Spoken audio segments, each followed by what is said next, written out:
Okay, so we pick up this week right after the fight at the Fitted Off Manor. Um, you came to the Fitted Off estate in the hopes of uh, relying on really the charity of the lady of the house, um, and sharing some of her bounty with the struggling village of Erasnu. You spent the afternoon at the manor only to discover that it was in actuality under the effects of a curse, where by day everything appeared to be normal, um, and everyone was preparing for a party. Um, and at the climax of the party, it everyone begins to retch and die and transform as the whole estate took on a more sinister um, uh, appearance. And you spent some time going through finding the various clues to where you could find the fitted up treasure, and you found the family crest needed to open the vault, and found your way to the vault through the hedge maze, um, and got here to where you did battle with the banshee. Um, the treasure has some strange properties to it. First of all, it was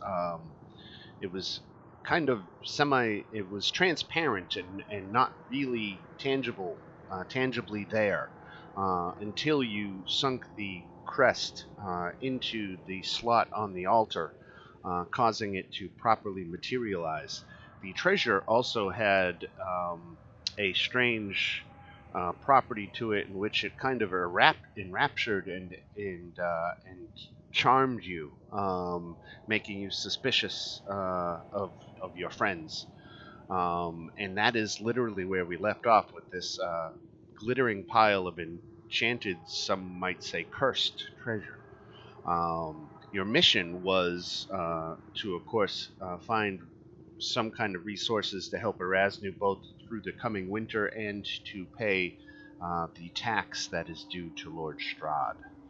Um, it turns out all the goods, the grain silo being full was really just an illusion by day. Um, at this point, everything is transformed, and there's not a lot left but this cursed treasure. I guess we should also take a moment to find a way to introduce a new player on the scene. So reasons would have been a traveler that would have entered a a, basically a thick fog, and in the swirling mist found himself transported to a different land, and uh, you were found yourself on the edge of this mysterious estate, and uh, it was in ruins when you saw it. You never saw it in its proper or in its illusionary form. By the time you got here, everything had transformed, and you didn't encounter much. You heard a noise, which drew you to this hedge maze, and you have just found your way to the center of this maze, and there's this crypt with a couple adventurers in it, and that is where we can pick up uh, for today.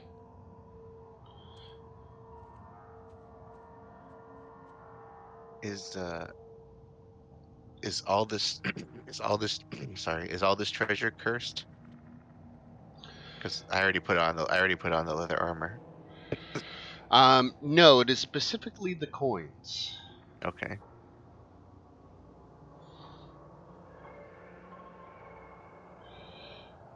Uh, let's-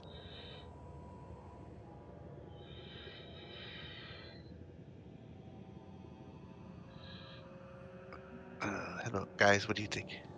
What- I think I have a good idea.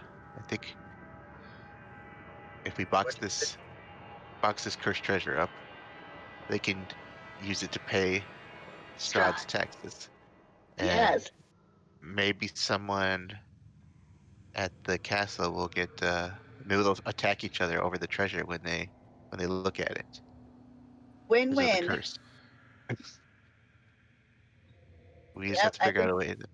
We just Does have to that mean box you it up. don't have second armor now?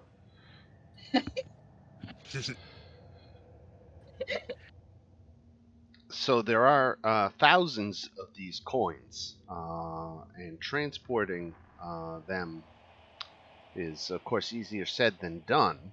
There is an old wagon that you noticed in one of the outbuildings of the estate that seems sturdy enough to transport the treasure.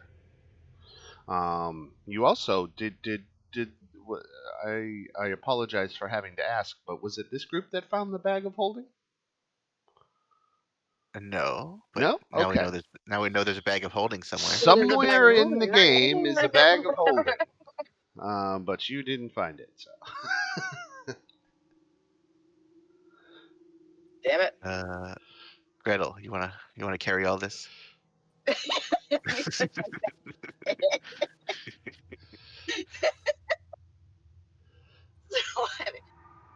Actually, Why it's don't we? Shadow's still suspicious of you trying to steal his treasure. Hmm. We need to find a chest of some kind.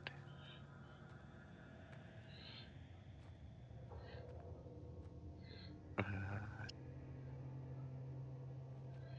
Look around. Do we remember any kind of container like that in the house? I suppose it may be rotten by now since it was all an illusion. Um, and that's the question: is are you going to be able to? We'll say that with enough patience, you find something that is suitable for transporting, say, I don't know, what would a chest hold? 1,500 of the gold pieces.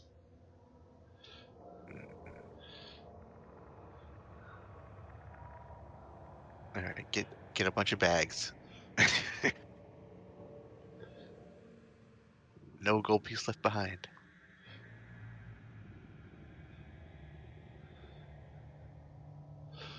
You also know And how to secure the treasure if you wanted to leave it in place but not have anyone be able to get it. I guess that's true. Oh yeah. Yeah, we have the crest. All right, so we'll put as much as we can hold in the chest and leave the rest here. I feel like 1,500 gold pieces should cover the taxes. That's a lot of money. All right. So taking a portion of the treasure, but not for yourselves. Taking it for the village. Now, I might ask, do you plan on telling any of the people that you're going to give this money to about the potential problems with it, Um, yeah, we're gonna tell the. or just hand it over and say good luck? No, I definitely want this money to get into Strahd's hands. So we'll probably tell the burgomaster that don't don't open the chest, don't look at it. Just hand it over for your taxes and let the Uh, fun begin.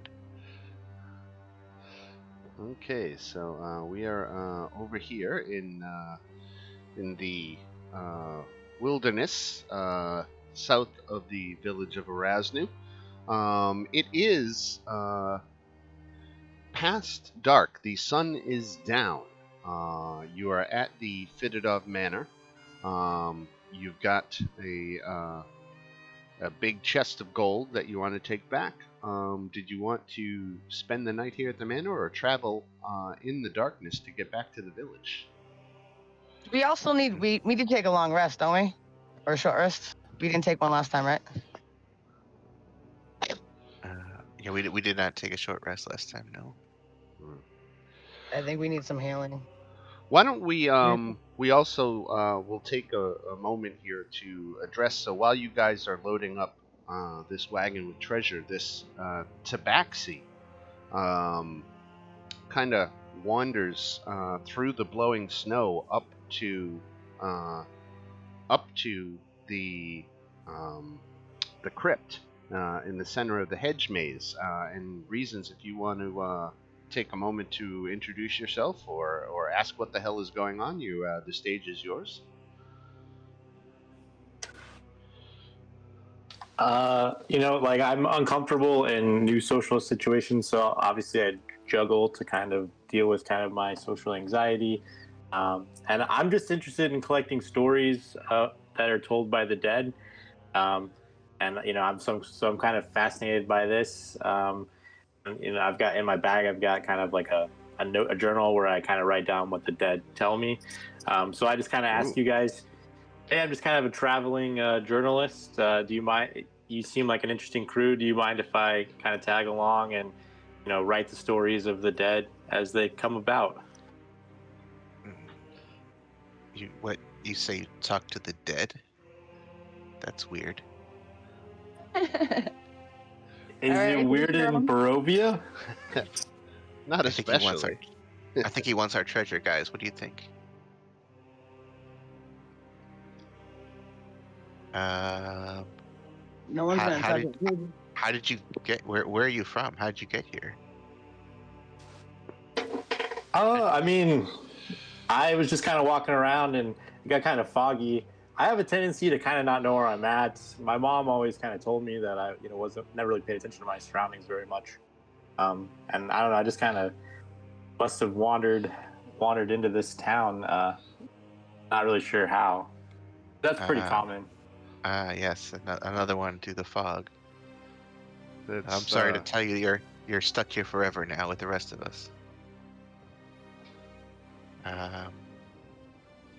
As long as you're not trying to steal my treasure, I suppose you could tag along.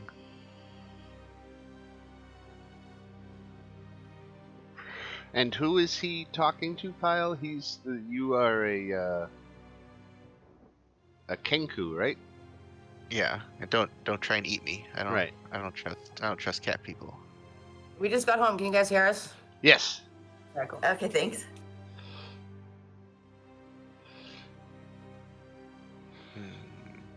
I've known many cat people in my life. They tend to be untrustworthy, but I suppose you can follow us. Well, I appreciate it. I'm just, interested in collecting stories, so yeah, I won't be any bother. Well, there's never a shortage of dead people for you to talk to. That will be for sure. All right. So with that introduction out of the way, you guys have the decision to make whether you want to hunker down for the night or travel in the darkness. This is not the most inviting place. Not necessarily. We're not that far from Erasmus. How long would it take to get back? 2 hours.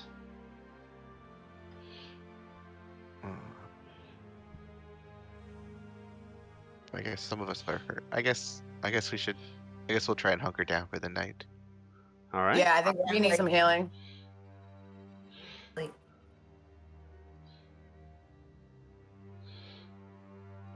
Let me check my random encounters at night. Okay, so the night passes without incident. You guys get in your long rest. I'll advance the clock here. Let's see, 8 hours.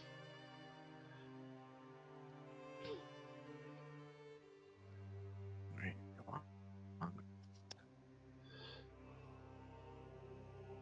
Okay, so we are at 8 a.m. The the next morning, or I guess I could even set it to 6, because you guys could have started out right at first light.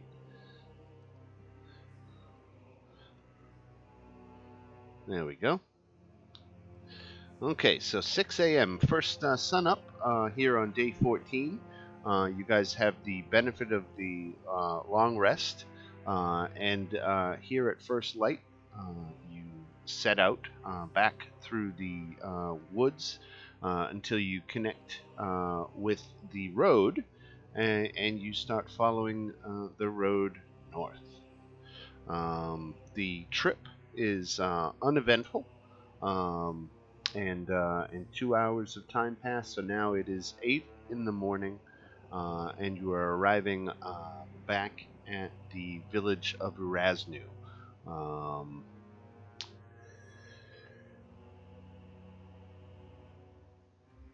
The Where do you go first? You know that there were a couple of interested parties. That Grigori, who owns the Hare and Hare, was very interested in what you might find at Fitidov for the village, as was Marku, who owns the 7 Tables.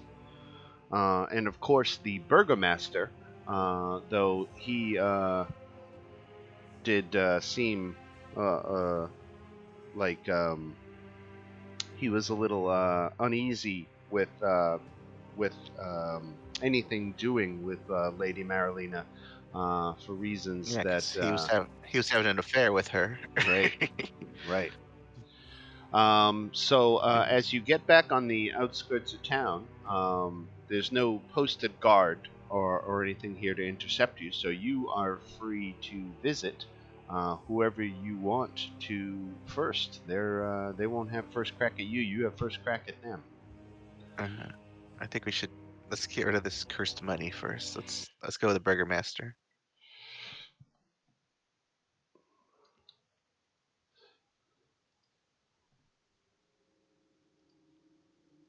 Alright, here we are. Burgomaster is number 4.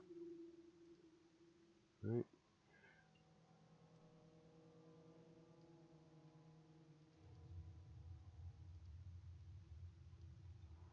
Okay, so that's everybody on the map. So we'll head on up to the Burgomasters. So when you arrive there, of course, the guards are posted outside his gate, and they knock on the door as you begin your approach, and Ivan appears in the doorway and looks excited at your approach. You have returned. I and Grigori had begun to worry, perhaps just a little. What is it did you find? Was the Fididov estate as rich as the letter said?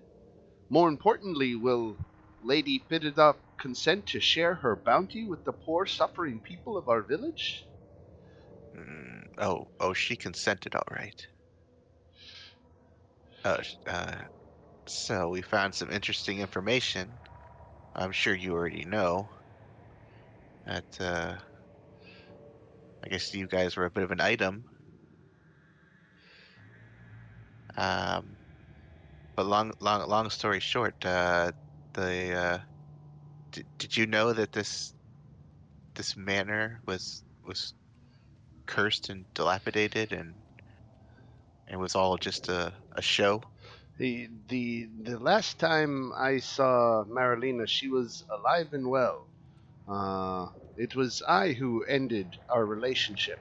She was only interested in money, and I was looking for true love. Yes. Well, she is unfortunately no more. She was a dark creature, a banshee, and we were forced to put her down. And The whole estate is a lie. It's a cursed, dilapidated, rundown estate full of death.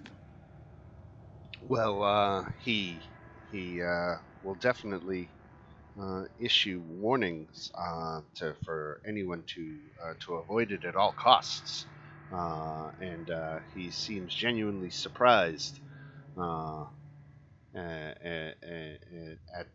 hearing of this curse and that she was a Banshee. The good news is we may have a solution to your tax problem. So we have this chest here. It contains right around 1,500 gold pieces. Does that seem like a sufficient amount to pay what is due?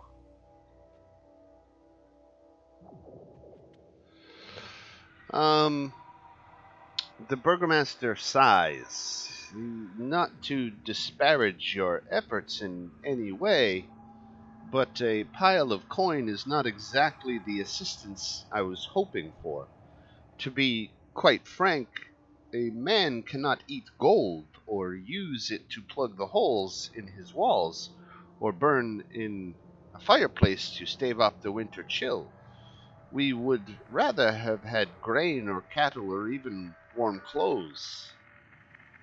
Yes, like I said, the place was in the grain was We all rotten. get what we want. Yeah. The everything was the clothes were rotten, the grain was rotten. There was nothing to be had, but uh, family treasure was all that was real. Right.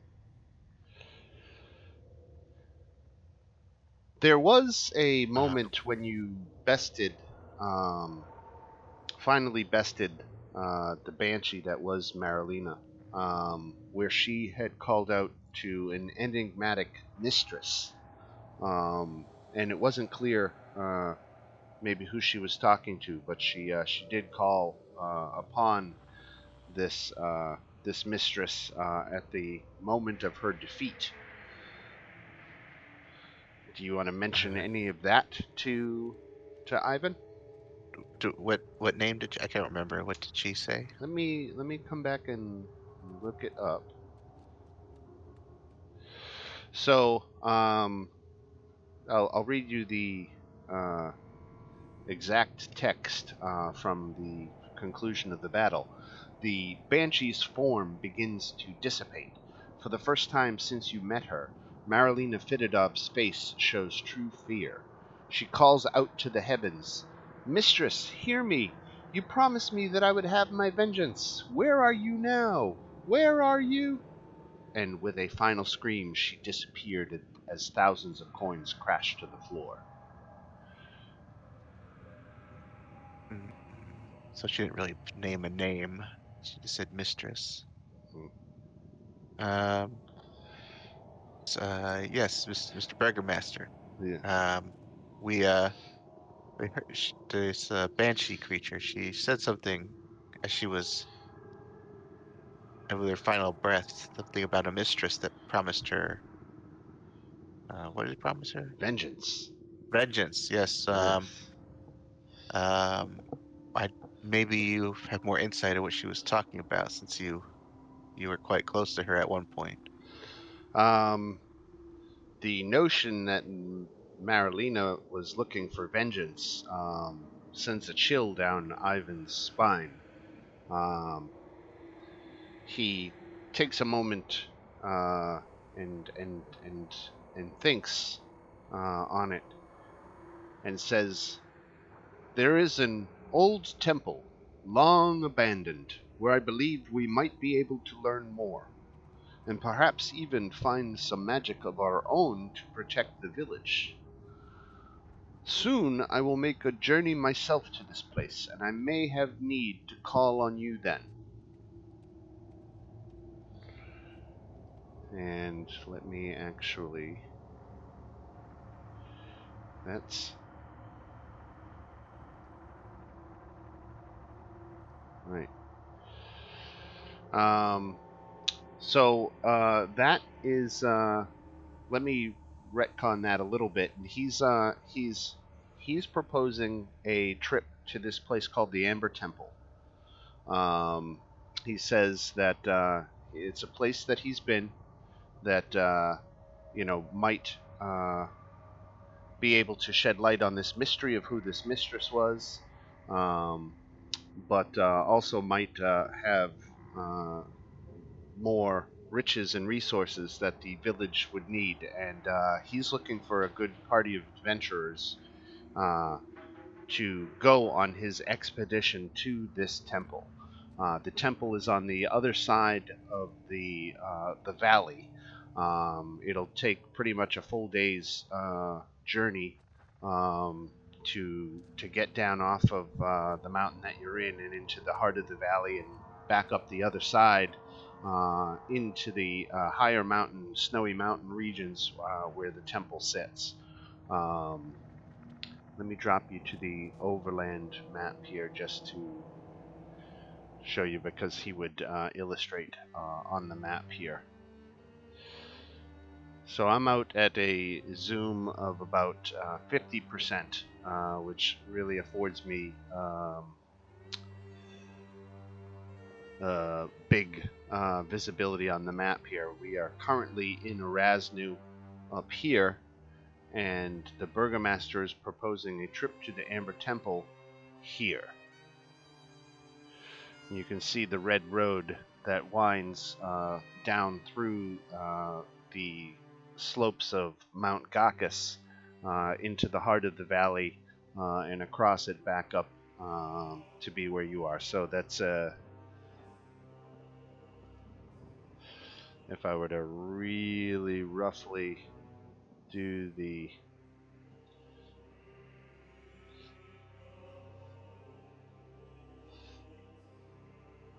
about 15 miles to there.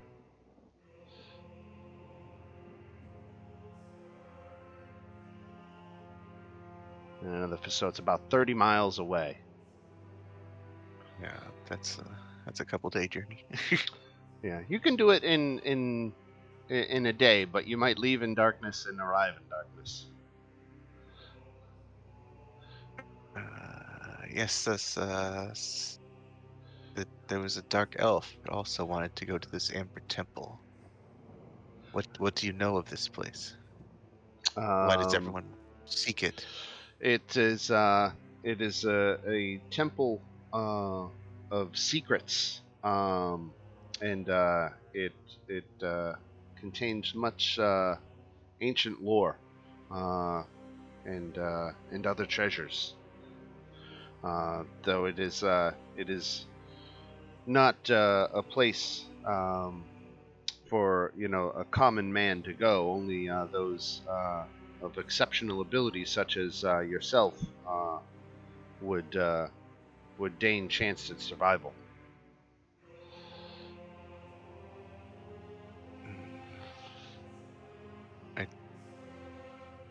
And you're going to this temple? He is, yes.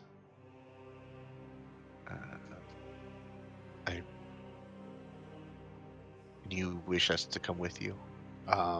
Yes, he wants you to be his primary explorers, as a matter of fact. What do we think, everyone? Do we wish to accompany the man to this temple? You know where that dark elf is that we were supposed to bring? The Is he dusk nearby? dusk elf.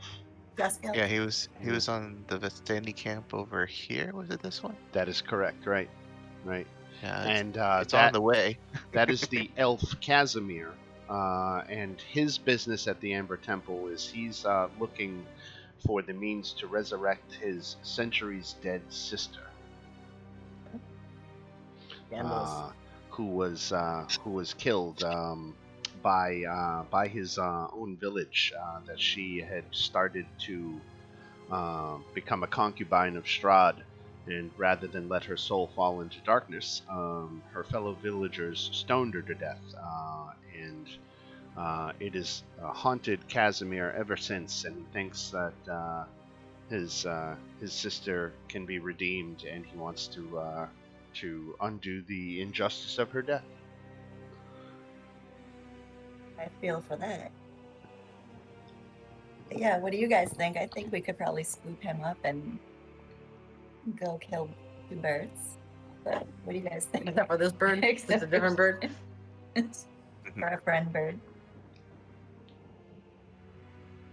Um, What are the What- other open threads you guys have right now? we have a lot of. We have all the tarot card quests, basically. Well, let's take a moment for our new player to go over some of that a little bit. There was a tarot card reading, effectively, which is called the Taraka here in Barovia. And this old Vistani, which is basically in game for Gypsy, this old Vistani woman performed a reading for the group that is summarized here. And the patterns of these cards reveal. She basically said the party was a party of destiny, and she saw them coming to a conflict that would seal or decide Lord Strahd's fate, and that some of these cards tell of items that might help you in your quest, or people who might help you. If you look toward number 4, you'll see it talks of the Dusk Elf living among the Vistani. That is Casimir that we were talking about. So you were actually guided toward him by this prophecy, and so that one, number 4, has kind of come to pass. You've met that Dusk Elf, and he said he will help you in your crusade against the vampire if you help him with his sister. Other than that, which ones have we found? Have we found the Sun Sword? No, we No? haven't found any of the items. We No, haven't found the none. holy symbol or the sun sword. Right. No sword. No. We haven't gone to the dragon temple. We Right. haven't done any of that. Right. So all that stuff is open before you, like you were saying. What else? What other open threads are there? Just to remind me of everything that there is. Let's see. We never even went to Kresk yet. Right. You haven't been to Kresk. Let's see. You still got a lot of stuff in Vallaki. Did you see when you were in Vallaki? Did you see the posters for the festival? Oh yeah, we have to return back for the festival. Right. So again, to Happiest day of the year.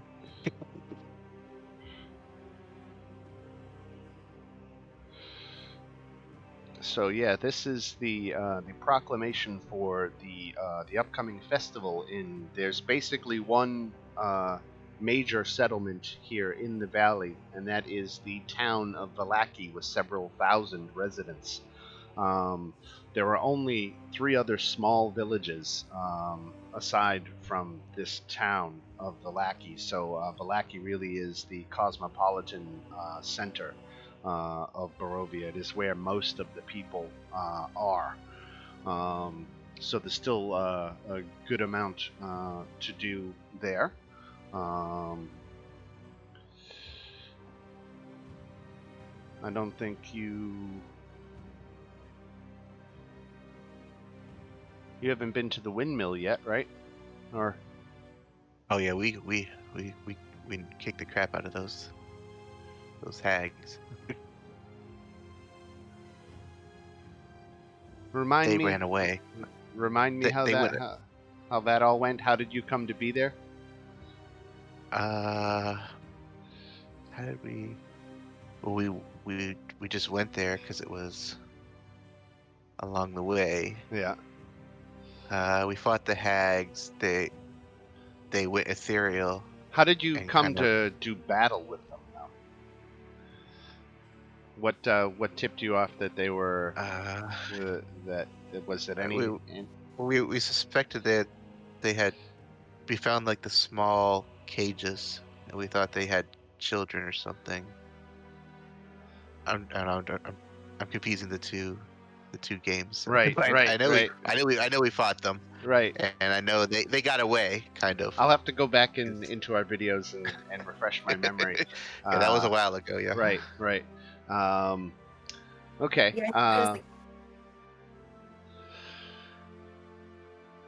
And you I still remember haven't Gretel been like to Gretel the saw wizards. something. Gretel like talked to her mom. yeah, we saw or a something. cage. Gretel saw like a spirit or something. Yeah, that it was was weird. there. Okay. Yeah, the spirit of my dead brother. Was that at that place? Yeah, that was at the windmill. Yeah.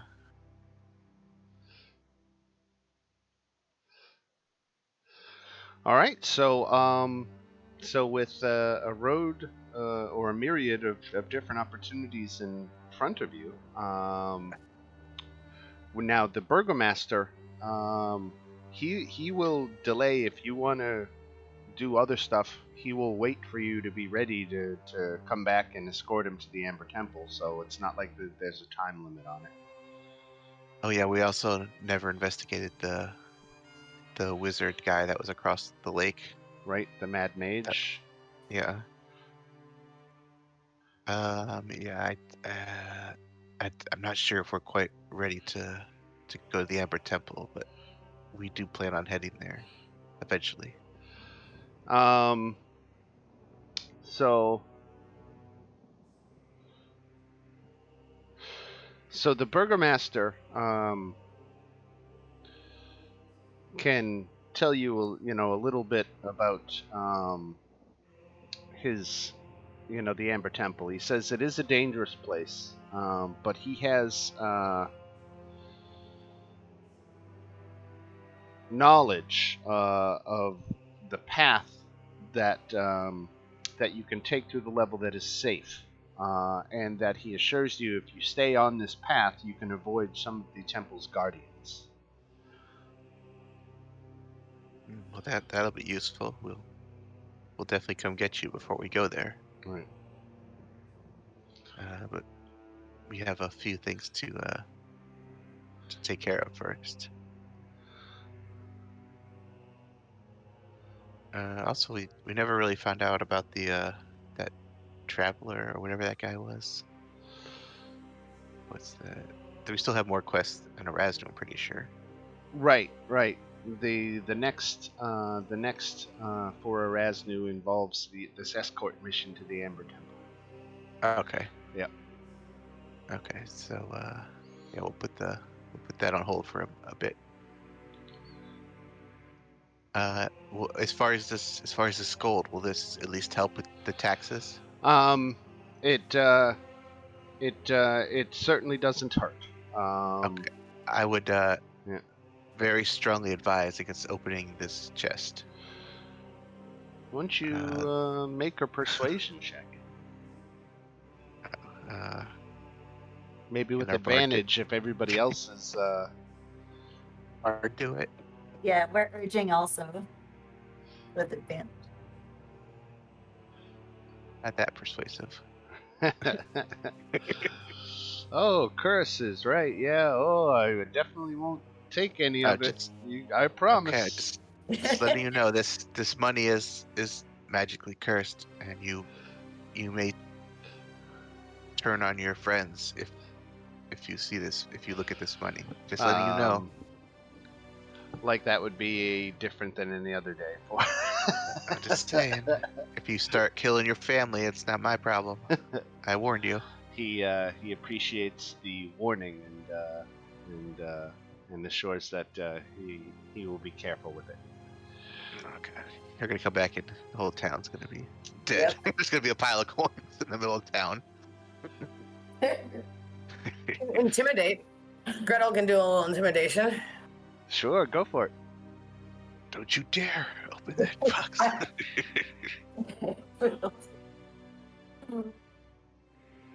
Hey, look at that. If I find out you've taken any of the money out of here, I'm gonna break all your fingers.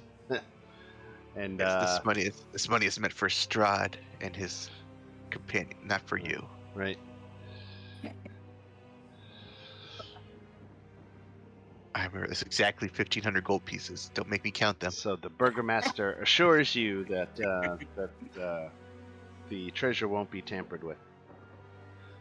Okay, very Don't, good. don't even open the lid. That's Okay. then you may have to make a save of some kind. All right, and with that, he takes the chest of coins and has it brought by his men inside, and says, to let him know when you're ready to depart for the temple. All right, we shall return within within a few days or a week at most. We're running out of time as it is.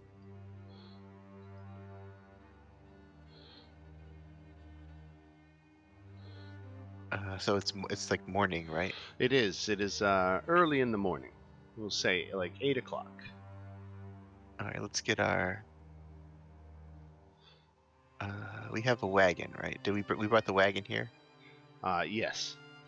Okay, let's get our. I'll get on my horse and we'll get the wagon and let's head back to Valaki. That's a long trip. 14 miles to Valaki. All right.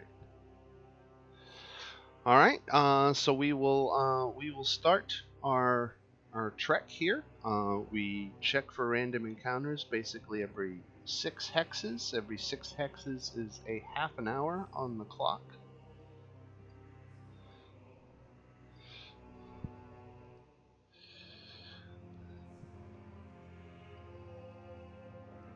Two, three, 4, 5. So you're coming down out of the mountains. You can see the figure of Castle Ravenloft looming in the distance. Though you lose sight of it as you dip in between the peaks that are up here.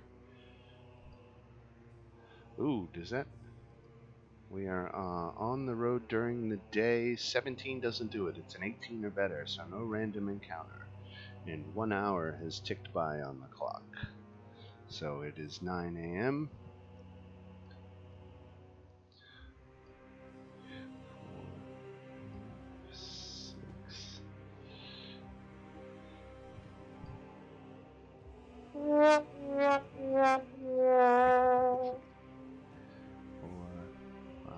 And 6, and this takes us to the end of the North Road, where if you wanted to go toward Castle Ravenloft, you would be taking a left here, or if you wanted to go towards Valaki, you would take a right. Yeah, I think we're gonna go right. Did you receive a dinner invitation? No, we never received that yet. No. We spent most of this campaign in Arrested. Right. We haven't done a lot of the Valaki stuff. So as you get here, you pass by the gates of Ravenloft.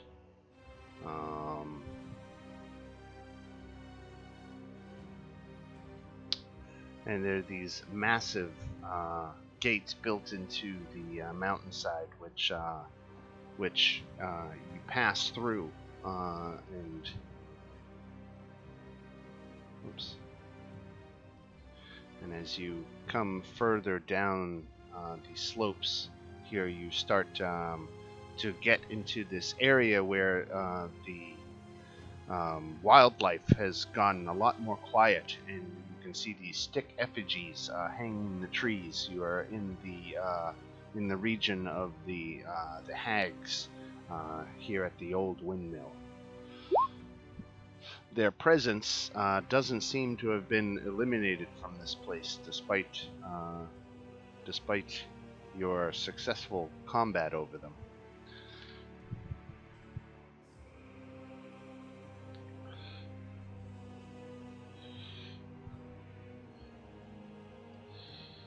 Okay, so all's quiet here.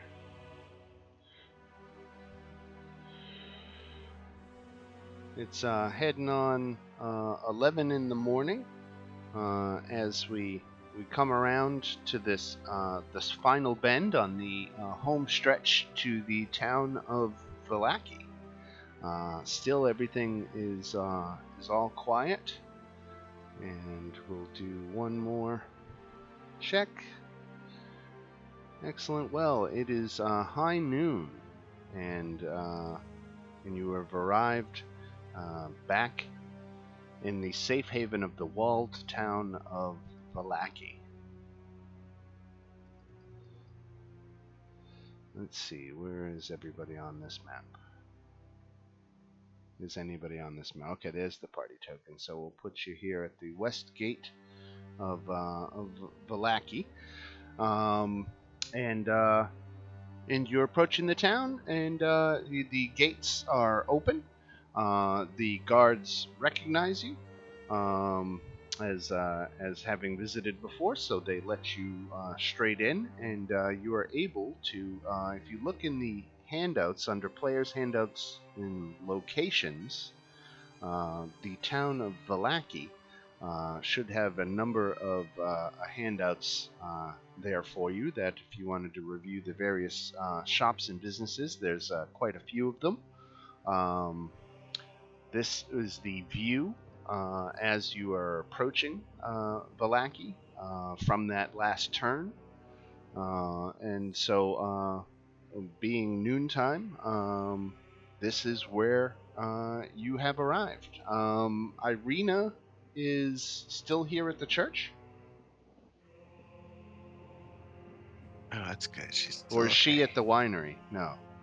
No, we left her here at the church. She's here at the church. Okay, and to catch reasons up on who Irina is, on your very first day here in Barovia, you met this girl who was being preyed upon by a vampire, by Strahd himself, and you secreted her away out of her small village of Barovia here, and she has been taking refuge in the church here in Vallaki for several days.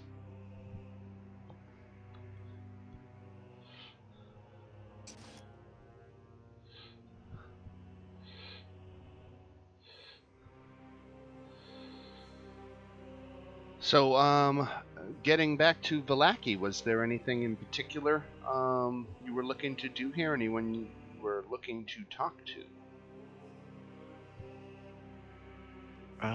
Let's see. Let me check out our requests.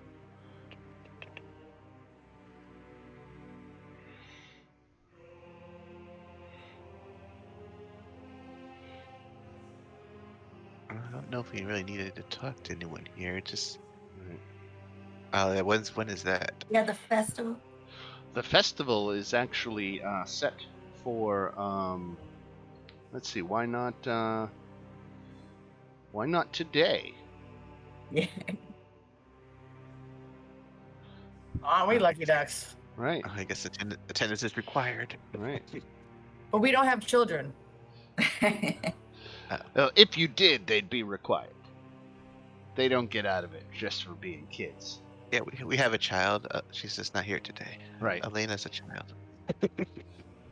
So you can only come if you had a child. Thought I was lucky enough by that. So is the celebration begun already, or when does it? Remind me the plot line. What happened with the bones of Saint Andrew? Oh yeah, we stole the. We could recover the bones from the shop. Right. What did we do with the bones? We gave them to someone was trying to get the bones. Father Lucian. Yeah, I think pretty sure we gave. Was there an attack on the church?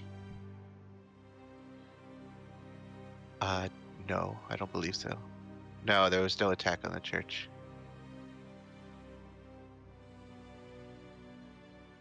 Nobody remembers anything about that?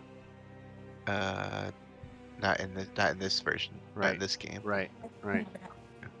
Okay, yeah, wow, we haven't really spent a lot of time in Vallaki at all. No, we really haven't. Really? Okay. So in that case, The festival is tomorrow then.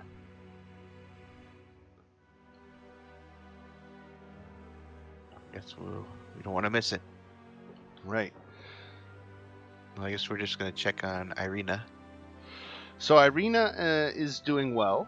She's talking with. You remember meeting Vasily von Holtz on the road outside of Valaki? He was a nobleman that you found with an overturned carriage. You can see that he apparently has been doting upon Irina and sending her gifts. He met her in the market the other day and has been rather smitten by her. Hi, But Irina. other than that, she doesn't have anything to report. It's been pretty quiet here. She's been helping her uncle, Father Lucian, around the church as Milibaj, as his condition has been improving after you helped him with that demonic possession that he was suffering. Yes, we did do that. Okay. Well, are you okay to remain here for a bit longer?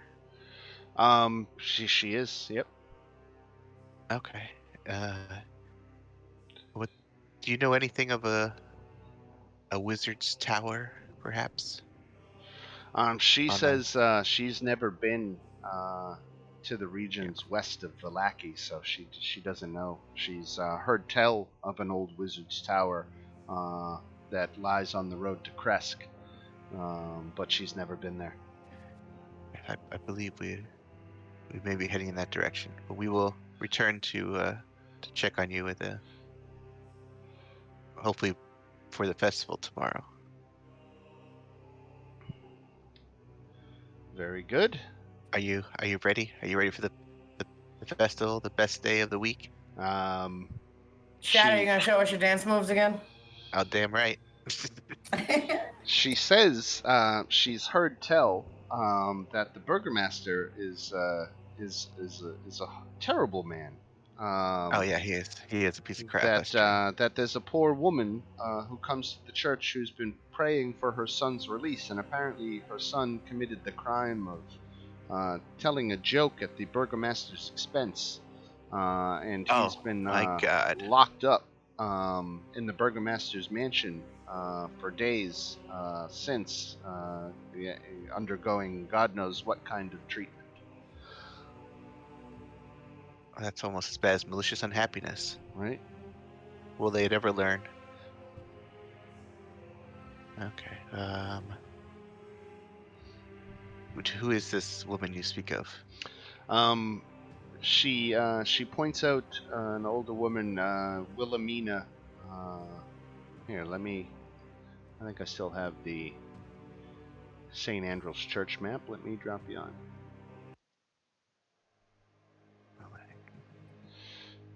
Oh, Wilhelmina, yeah. Son imprisoned by burgomaster for crimes against the town. Yep, I have that written down.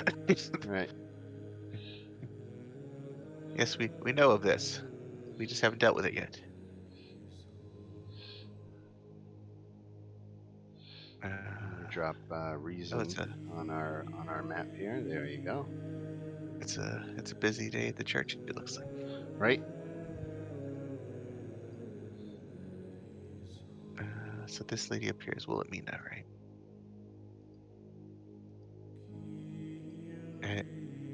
Hey, Wilhelmina. Yes. Hello. Yes. Your son is still missing. He's still being held. He is. Her son, Udo. And it's been days. What, you haven't heard from him at all? He's not being allowed visitors. Normally, those being punished are just put in the stocks in the town square. But she doesn't know what's happening with Udo. So you believe he's at the burgomaster's mansion? He is. She knows that's where he is. Well, perhaps we can figure this out. The last time we met your son, he was charged with malicious unhappiness. Now he told a joke. Is that what happened? Yes, at the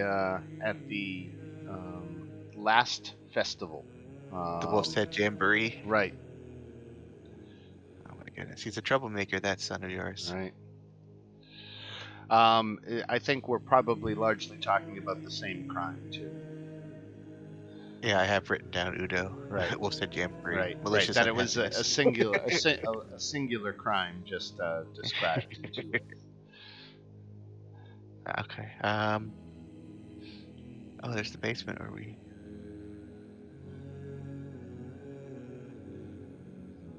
Okay. Well, I suppose we can go have a chat with the burgomaster. I feel your son has been punished enough for his unhappiness, which is a ridiculous crime in the first place. All right, so There's they're something. over at the church, and you're thinking you want to intervene on Udo's behalf over at the burgomaster's mansion. Yeah, let's go over it. Might as well. We're here. He's been punished enough for a stupid crime. All right, let's see what's going on over at the burgomaster's mansion. You haven't been here before, have you? I don't think we've been inside, no.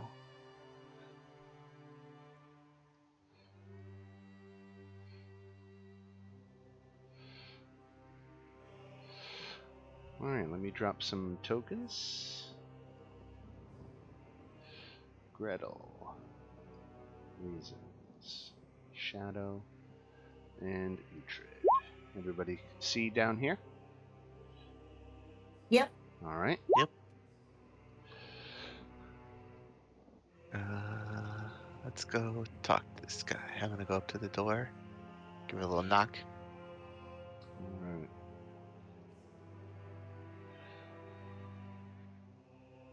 There we go. So the mansion has walls of plastered stone that display many scars where the plaster has fallen away from age and neglect. Drapes cover every window, including a large arched opening above the mansion's double entrance doors. There are people coming and going from the front entrance of the mansion and from a back door that you can see is getting some foot traffic. People appear to be preparing for a festival. You can see people carrying bundles of twigs inside the mansion. I'm going to open up these front doors as you do have a view inside with the people coming and going.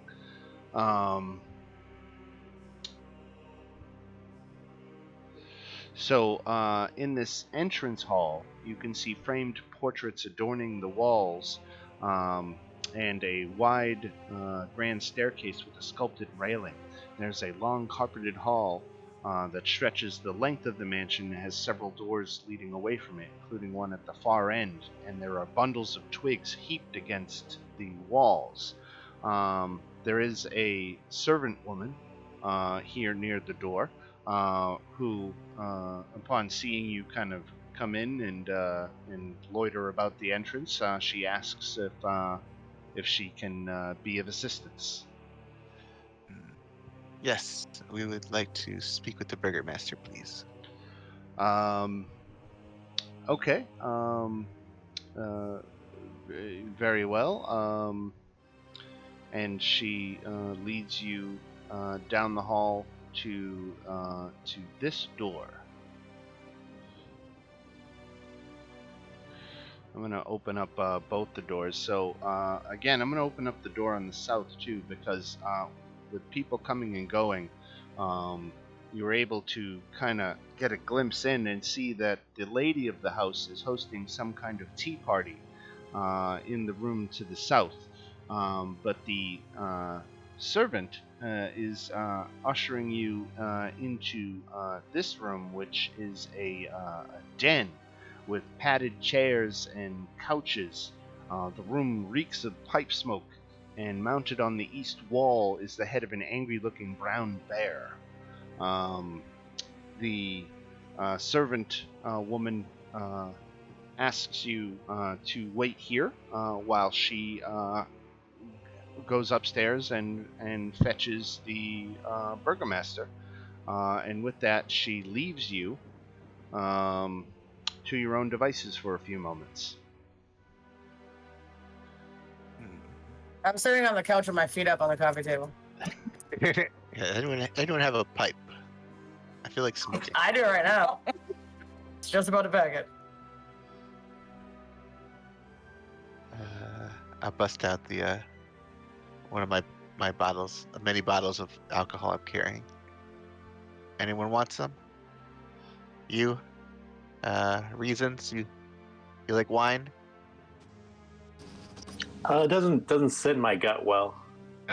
I knew there was something weird about you. Okay. You want some milk? Milk's always good. You want some tuna water? Only on holidays. I'm gonna drink from my bottle of wine and relax. Smoking peyote.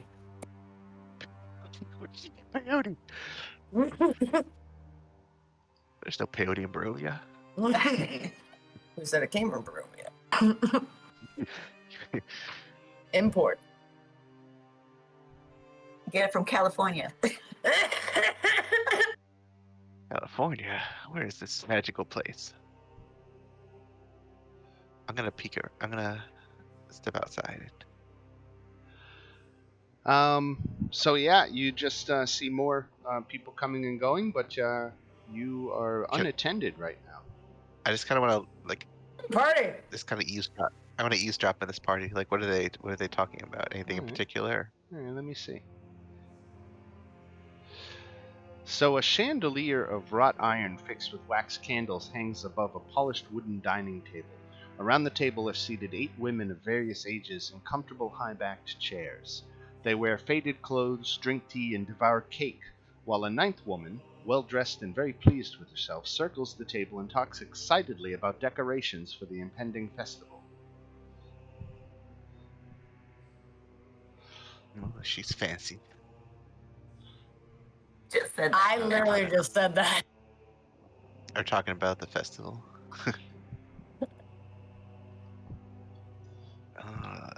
This looks like a cult. You all look the same.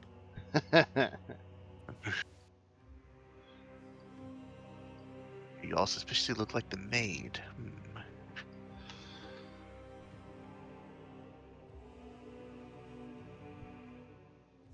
Younger sister of the priest? Oh, she's related to the priest? Okay. Everybody's related to the priest. They get around those Oh, priests. That's messed up. Town. Are these doors over here open? They are. Oh, I'm just wandering around, just milling about. You got it. I don't know what they got in here. I see, bedroom. So you see, servants' quarters, and in the room to the south is a preparation room with white sheets covering 2 plain wooden tables and neatly arranged atop. One table is polished silverware, the other was covered with wicker baskets containing turnips and beets. All right. I'm going to use the ring of spell storing, and I have a invisibility spell stored in it. I'm going to go invisible. All right. Like, you guys meet with the burgomaster. I'm gonna check out. I'm gonna try and find this child. Okay.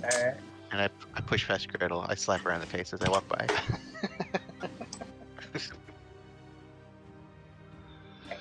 Pretend that he's doing nothing. Back on my couch. Okay, so I see the burgomaster at the top of the stairs. Right. So he's now coming down the stairs. You can you can see him there now. Reasons, are you standing out in the foyer? Or no, you're back in the room? Okay. But Yeah, All I'm right. gonna wait for him to pass by, and then we're gonna creep up the stairs. Right.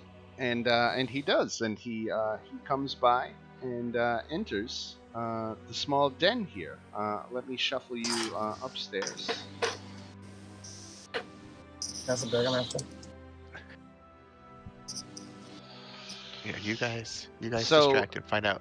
The can I burgomaster. guess? You sexy. So That's a nice haircut, the yeah. burgomaster enters the room, and I was told you wanted to see me. Yeah. Could I use the cantrip friends and just like start juggling him and tell him like, we heard there's like the greatest festival, in Barovia here, and we just wanted to come and check it out.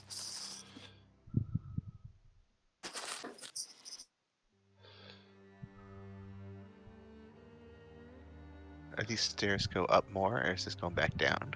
Those Looks like we're stairs going down go again. down. Right. Okay, there's a bunch of doors here. I'm gonna go all the way to the end of the hallway. Do I I hear can tell the anything? burgomaster that I'm loving what he's doing with his hair these days. Right. I'm a very busy man. I don't have time for nonsense. What is? You were the ones involved in the coffin shop, weren't you?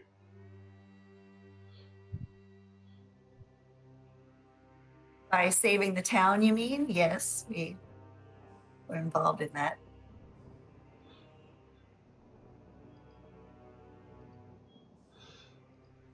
Very excited about tomorrow.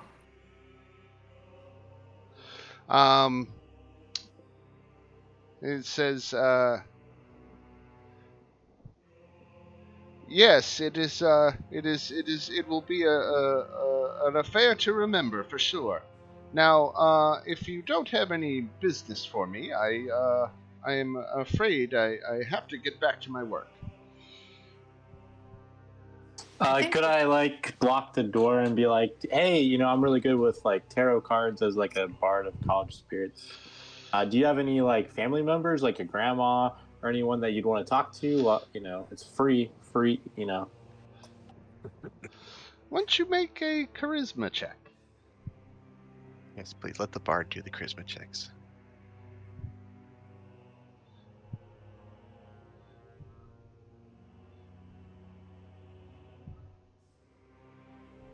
And your friends is a risky spell, because then they get mad at you when it wears off. Right. So you're able to delay him. You can see that he has a somewhat impatient look on his face, but as you interrupt him, he's at least being polite and letting you continue. Now, in the meantime, Shadow creeping around upstairs, you've got a number of doors that Yeah, I wanna. that are closed that you could open and look behind. Yeah, I'm at this far door here. I want to listen to see if I hear anything behind it. Okay, so you actually can hear chains rattling inside. Of this door? Oh. Yeah, it's okay. like as if something moved around and not like constantly rattling, but something shifted and there was the sound of metal clunking. Okay. Then I wanna just open this door a little bit. The door is locked. Okay, I want to try and unlock it then. All right, Is there a lock on it? Okay, there is. let's see.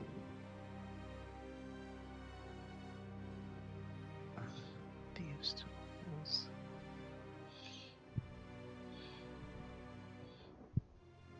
Dexterity. Efficient.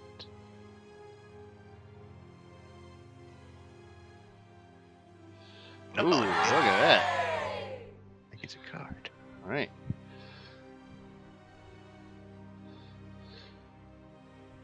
So I'll take a moment here to talk about the luck deck. because that is an element of our game that is not standard. So we have, you might notice, Trenton, that we have these red and blue cards, these decks off to the right side of the Roll20 screen. Whenever you get a 20 on a d20 roll, whether it's a skill check or attack roll or whatever, you get to draw one of these blue cards, and conversely, whenever you roll a 1 on a d20 check, you draw one of the red cards, and they have different beneficial or detrimental effects. It just gives a little extra bonus to the whole getting a random 20 on a check. So Shadow has drawn one of the blue cards, and I can see that his advantage, he basically gets to play this whenever he wants, but he's going to be able to make a plus 1d10 after making a skill or attack roll. So if he has any close rolls, he'll be able to play that card for an extra d10. And so that he has that benefit in his back pocket now that he can kind of pull out when he needs it. So the door opens, and chained to the back wall of this otherwise empty closet is a badly beaten man wearing nothing but a loincloth. The iron shackles have cut into his wrists, causing blood to trickle down his hands.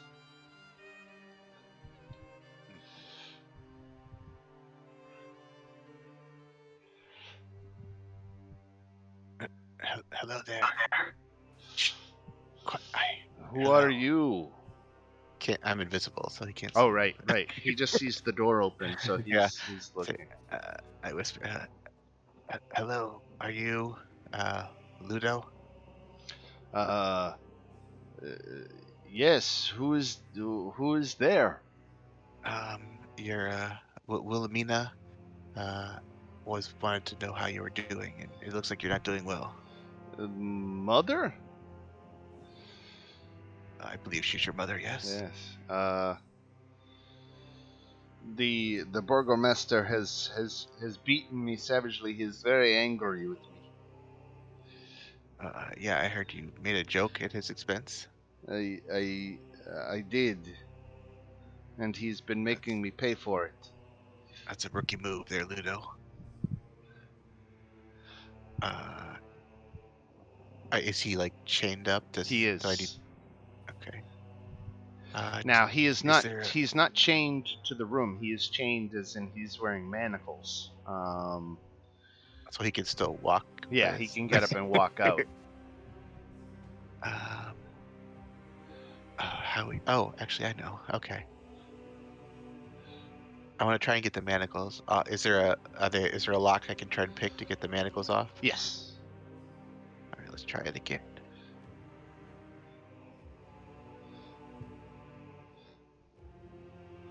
Dex. Efficiency. Roll. Oh, Nice. another high one. Excellent. So the manacles come falling right off. Udo is now freed. right. So let's cut back downstairs. So you're successfully delaying the burgomaster from leaving, and he is starting to run out of patience, and he explains that he has been polite and he's listened to you, but he's really a very busy man, and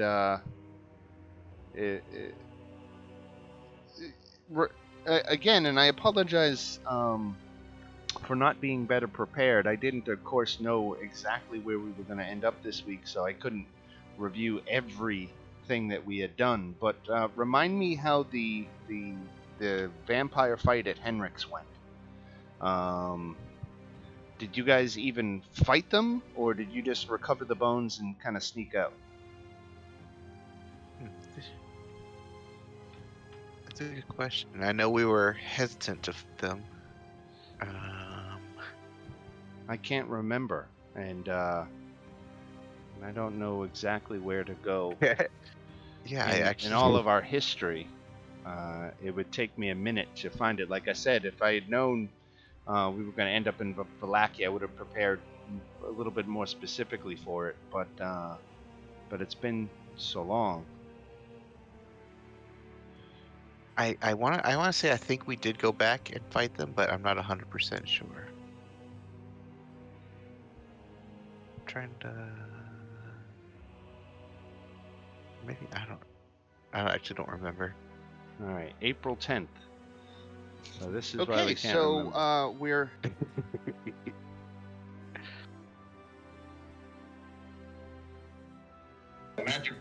right 23. I know we okay. told the With an extra police. +1 I to know we hit, told extra the +1 town's damage, guard so about it's the 24 vampires. Right. 24 damage. All right, but- yeah. So I'm looking at the fight right now. I'm seeing the fight in Henrik's. And again, Okay, so we did fight them.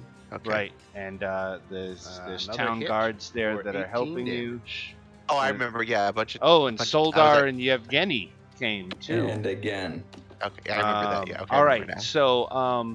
So the burgomaster Another does hit have now for that 19. I'm refreshed on this, he does have some interest in your group because of this, and he says that he was going to introduce you as guests of honor at the festival for your work in rooting out the vampire threat that Henrik was concealing. So he plans on honoring you during the festival. So he hopes that you'll be present.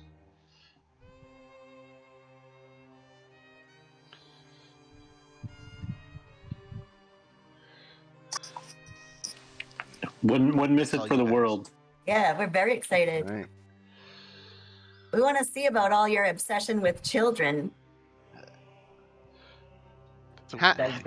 Happiness is the key to escaping this dread life, and children are well springs of happiness.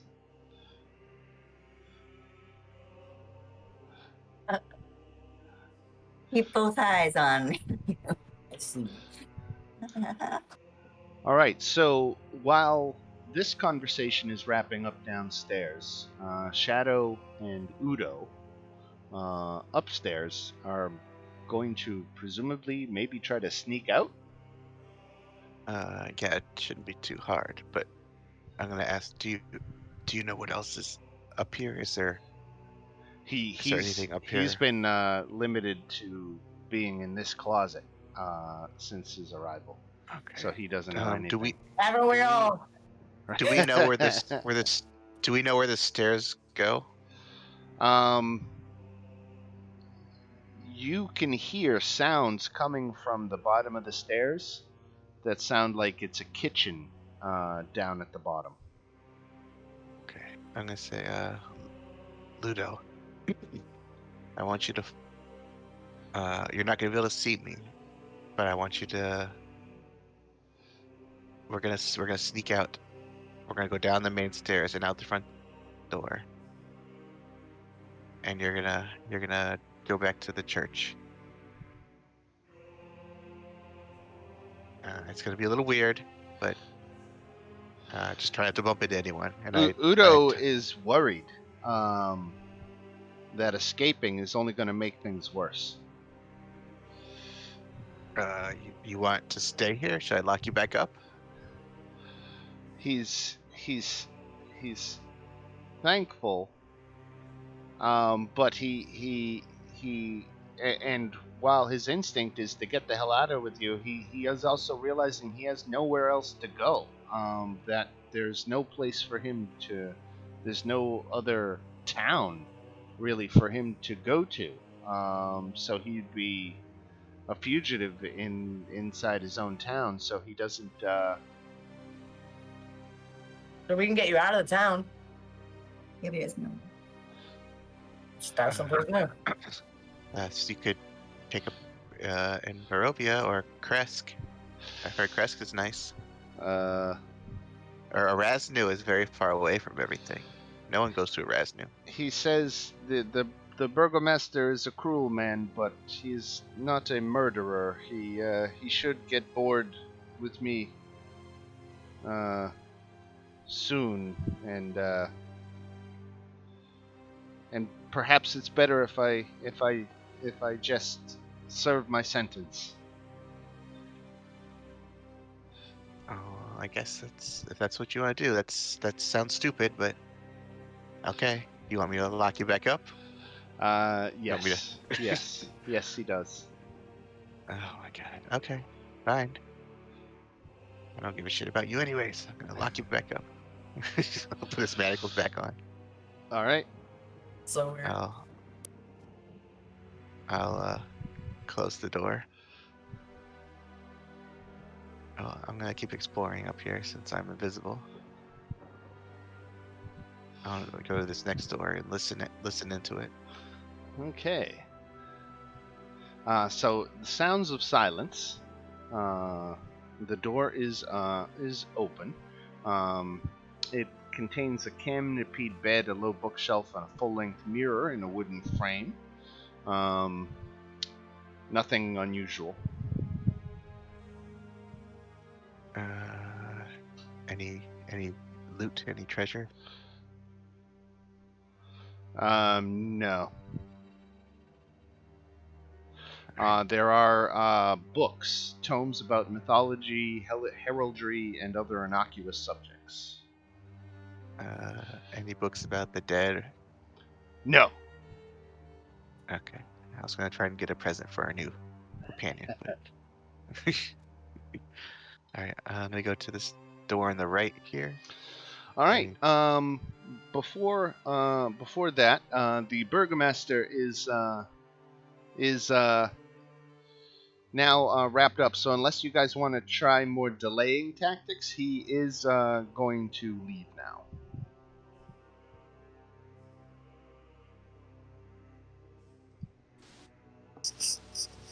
It's not a card game. Play card game. So it Let's play Monopoly. doesn't sound like anybody has any interjections to him leaving. He says, "I assume you can show yourself out." Which way is out? He says, "Come this way," and Please. he says it takes you. It's right here, and he leads you toward the front door. Say it really loudly this way. Which way is out? When I was in this room, is this a window up here? Yes, it is. This is the front door? Yes. Oh, okay. Alright. I thought it was all the way on the other end. I thought it was down here. No, no. Can you give us the tour? Like, what's down here? Nice. I want to see the tour. What kind of host doesn't give us the tour of the house? Right. So you are buying some time for Shadow up on the second floor. Shadow, do you want to open door number 1 or door number 2? Let's do door number 2 first. Okay. That was the only thing I could think of. It's like, how do I get up? Oh, what is this? So, this room is full of pretty little dolls with powder white skin and auburn hair. Some of them dressed beautifully and others plainly. Some of the dolls fill a long bookshelf, and others are arranged in neat rows on wall-mounted shelves. Still others are piled atop a bed and a heavy wooden chest. What's most odd is that all the dolls, apart from their clothing, look the same, and they all look like Irina. What in the world? I'm gonna go over to this chest, brush some of the dolls off, and is this chest locked? No. Alright, I want to open the chest. It contains a heap of wrinkled clothes, under which is a non-magical short sword. Okay, I'll leave that. I'm gonna take one of the dolls, and I'll leave the rest. And I'm gonna. You also notice a few empty wine bottles under the bed. Under the bed. Yes. Okay, well, someone likes to drink. I can understand that. Alright, I'm gonna go out. I'll close the door, and I'll open door number 1. All right. going on in this place? Oh, I see. There's stuff in here. There's some dogs. Okay, so this is floor-to-ceiling shelves lining every wall of a windowless room. And there's an astounding number of books in here. There's a brass oil lamp sitting atop a large desk in the center of the room. And there's a comfortable padded chair with the symbol of a roaring bear stitched into the back cushion. There are also two mastiffs who are in this room. That when the door opens, they raise their heads. I'm going to give them perception checks. They have advantage on perception checks for hearing and smell. So being at advantage for that, but disadvantage because they can't see you, we're going to give a pair of perception checks here. And one of the dogs starts growling and advancing towards you. I shut the door. Okay. All right, and that we cut downstairs, and the burgomaster is physically putting his hands on you, Uhtred, now, and pushing you out the door, saying, "It's right here. Step through the door. Good day." The house. And with that, he waves his hand and begins coming back up these stairs. So, Shadow, your time is up. I tried. But you are also invisible. So you eventually see the burgomaster come up and down the hall. He walks right past you without even knowing and enters Okay. the library and takes up residence there. Okay, I'm just gonna stealthily just creep down this way. Okay, I'm gonna go left. It looks like there's some more doors over here. There are. Yeah, I'm gonna go to the end of the hallway and check that door. Okay. It is the master bedroom, and you can see that there's a short pull rope hanging from a wooden trapdoor in the ceiling. Oh.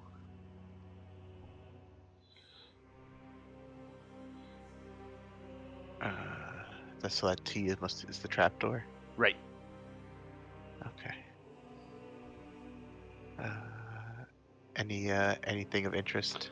Here, because Quick. everybody else is just sitting out watching, I'm going to move them up here so they can at least see what's going on.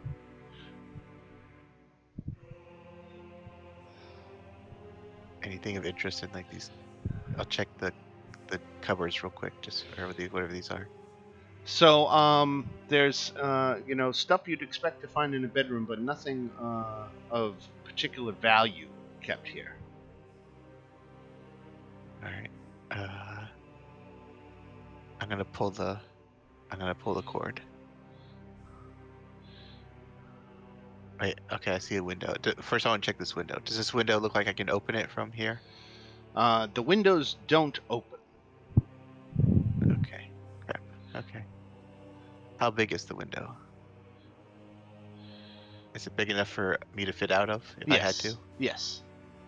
Okay. I may have to take this table and throw it through the window as a last resort.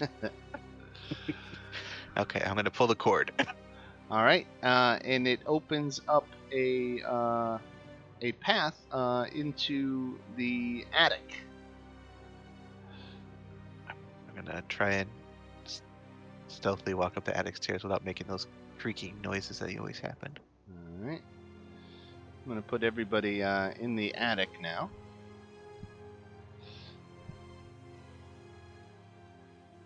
Okay, there's another window. Yeah, there's another window and another door inside this small room. Let me tell you what.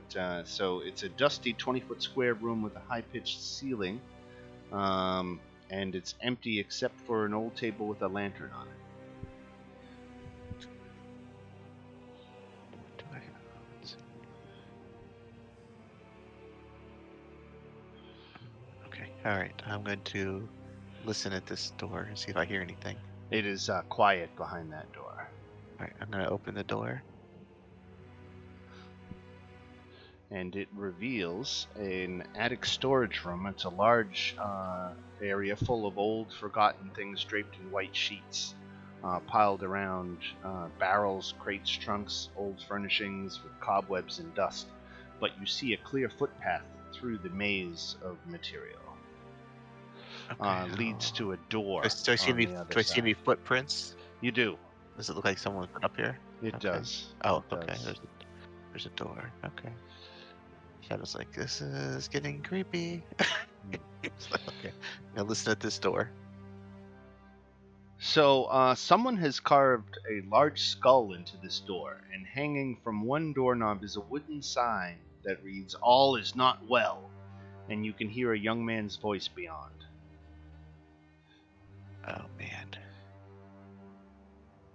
This is gonna go. Okay. Shadow needs to plan his escape route. Okay. There's no windows in this room, it looks like. No. There's this window here. Is that the same kind of window that doesn't open? Correct. Man, I don't know if I want to jump from the third story. Alright, well, you only live once. Is the door locked?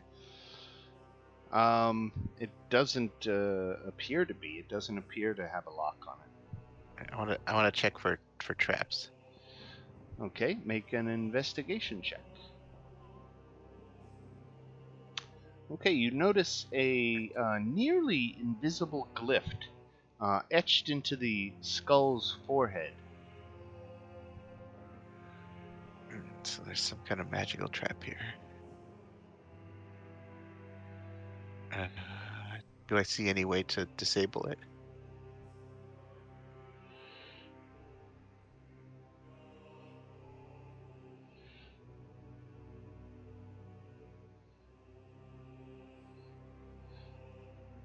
I'm reading real clear. It is. I'll tell you straight out. It's a glyph of warding, but I don't know how you overcome a glyph. I don't either. other than noticing it's there, so now you won't fall victim to it. But how do you best a glyph? I don't know that there's probably no. like dispel magic or something. Right. Yeah, maybe. Okay. 1 hour. Until dispelled or triggered, yeah.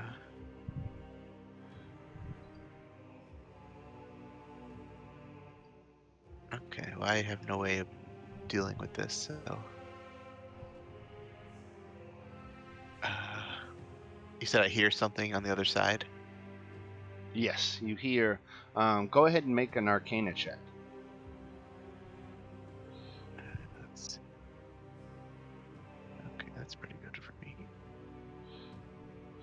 Okay, that's a pretty good Arcana check. You've, while not being trained in yourself, you've heard magic users utter this kind of thing before, and it seems like he's badly pronouncing some kind of teleportation spell. Teleportation spell. Someone's trying to cast a spell behind here? Right? Oh, man.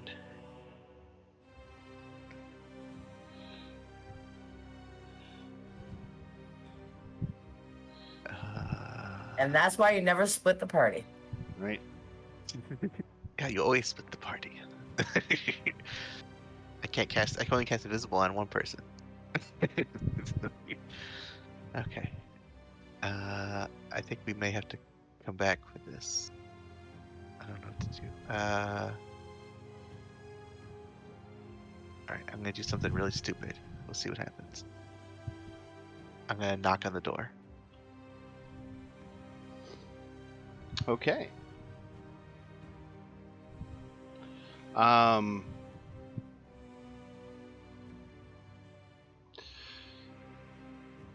You hear a voice from inside says, "Leave me alone!" And then Shadow in the perfect interpretation of the Burger Master's voice says, "Open the door." Go away, Dad. I hate you. This is my room. I'm your father. You will listen to me. Open this door. And he goes back to poorly pronouncing his teleportation spell.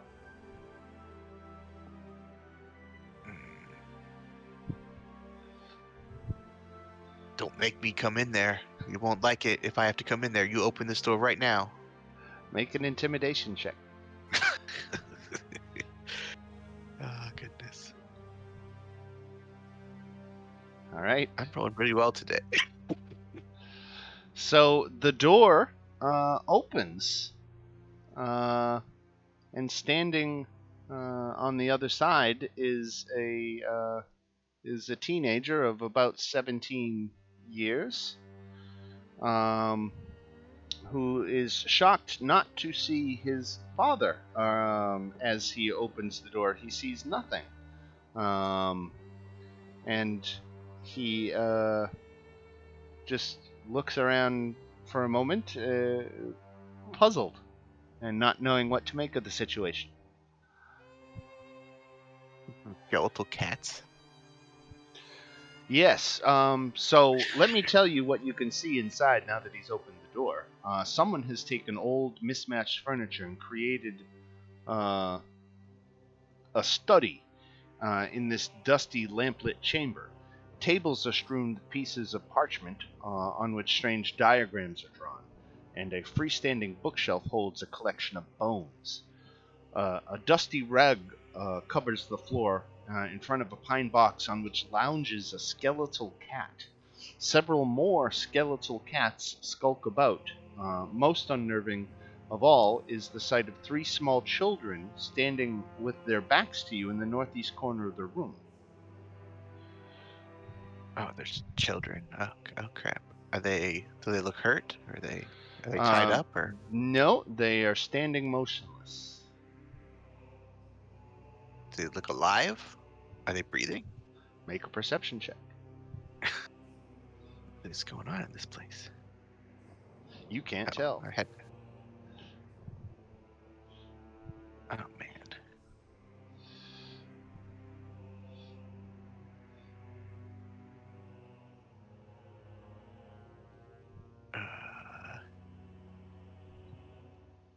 Yeah, I really wish the others were with me right now.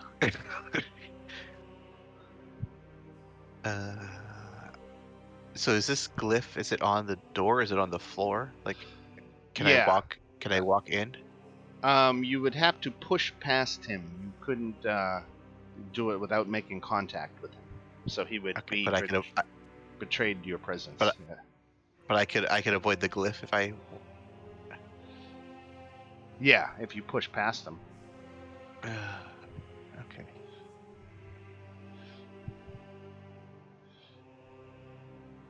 All right, that's gonna be fun. Okay, I'm gonna push into the room. I'm gonna shove him and move into the room. Not like an attack. I'm just gonna push past him.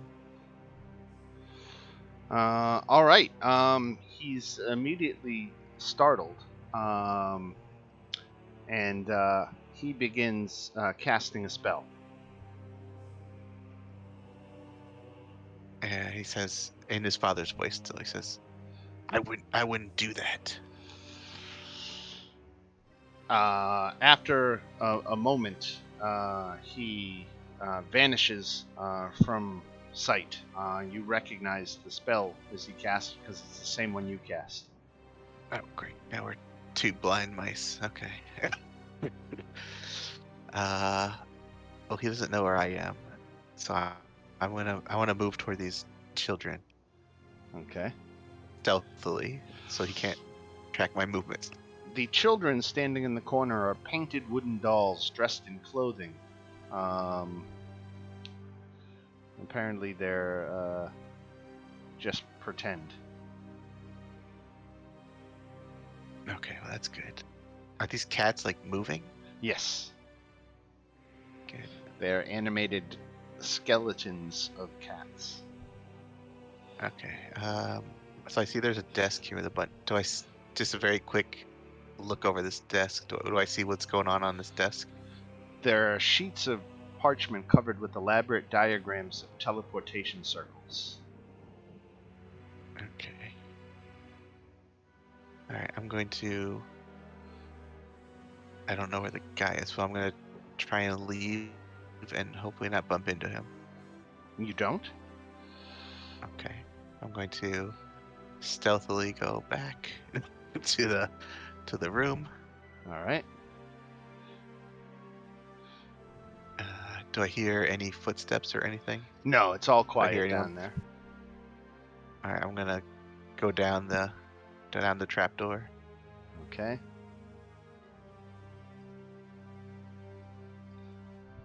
All right, I'm gonna check out this. Looks like maybe a closet or something. I'm It gonna is. open this door.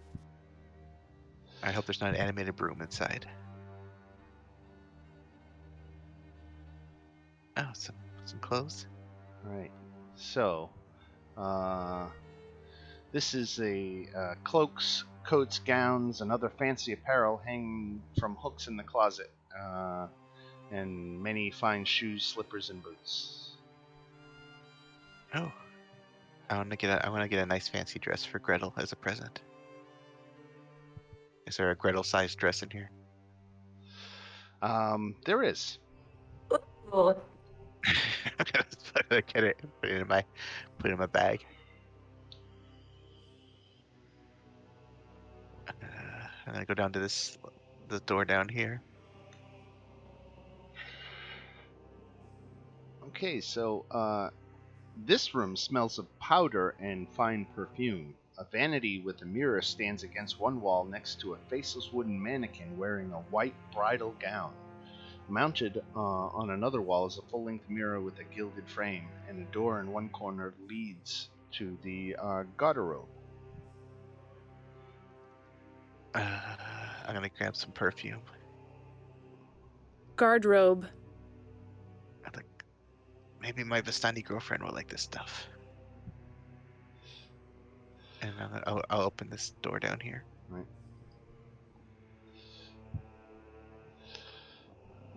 Oh, a bath. Yeah, just a bathroom with an iron tub. I could use a bath, but not now. Okay. All right, so I'm gonna go out. I'm gonna peek around the corner to see if the Burgermaster is still standing there. Nope, Looks like not a he's lot not. of foot traffic up here. Most of the foot traffic seems contained to the lower levels. All right, I'm gonna go down the stairs toward the kitchen then. All right. And long story short, finishing your exploration of the house, you rejoin your party members back outside. Yeah. All right. Oops. I put us on the overland map instead of the lackey. Here we go.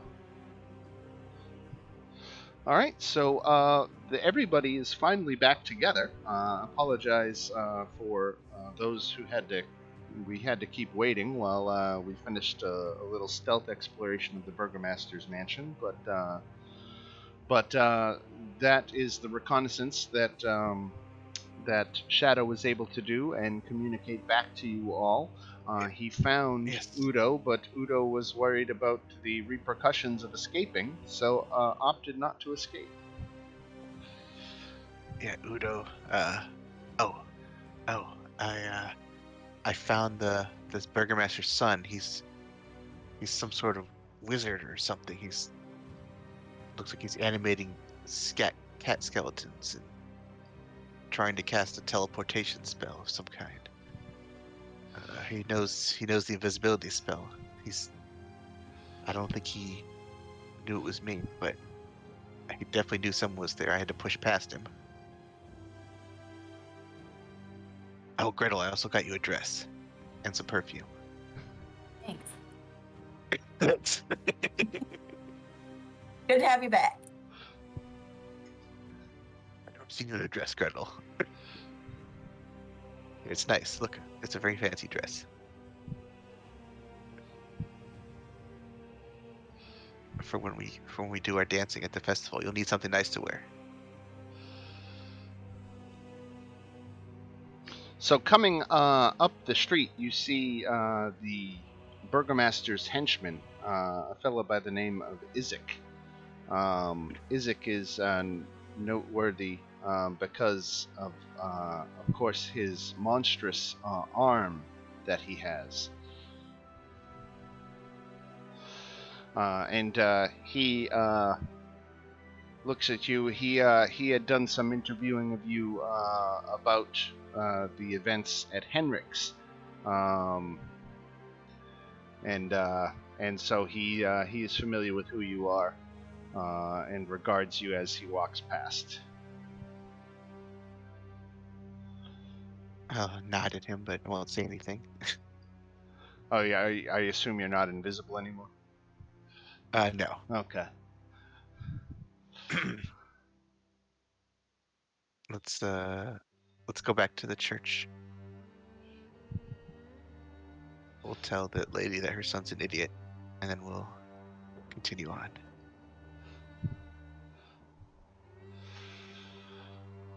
Wilhelmina thanks you for trying to intervene, and she just prays that her son will be released soon. Yeah, he wasn't too hurt, just a little bloodied. He didn't want to leave, so I left him there. Such is the realities of dealing with this burgomaster, and why so many people put up with him, because there's simply nowhere else to go. For now, yes. We'll see what happens. We'll tell Irina that we're gonna head off, but we'll be back to check on her. Right.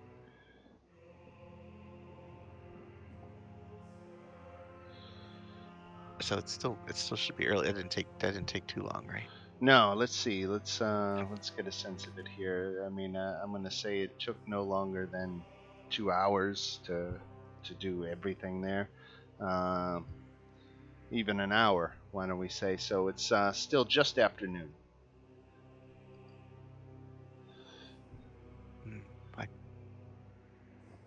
I think we should. We know on the map where this wizard's tower probably is. I think we should start there. Any objections? Hit the road west. And we can. Yeah, that's toward Kresk. We haven't been to Kresk yet. We could stop there too. See what's going on in Kresk. Any objections to hitting the road west? Anybody have any business in town before we start traveling again? Works for me. No, sounds good. All right. Yeah, we know the wizard's tower is right here, so it's on the way to Kresk. All right. So is this dotted trail? Is this different? Yeah, it's more of a footpath than a proper road. Okay. It's just a road that has, really grown into disuse. I guess we should take the actual road since we have a wagon, and I guess we're gonna loop around the south. So let me read again. Shadow's riding his horse that he stole.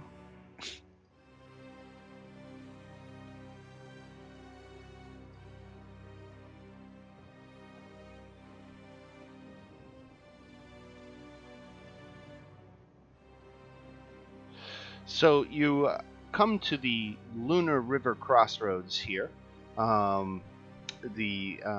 Basically this intersection with branches in the 4 directions has a lower half of a snapped wooden signpost thrusting off at an odd angle on the side of the road, pointing to 4 different destinations. Kresk, Solenka Pass, Lake Baratok, and Valaki, back the way you came. It also points to Berez toward the southeast. So which direction did you want to head? So I guess I think the best route is to go south until we get to this footpath, and then kind of Come back north? Okay. yeah. All right. Ooh, there's a random encounter. Oh, we get to maybe So do let's something. put ourselves here. So let's see what we hit. Number 18 on the road during the day.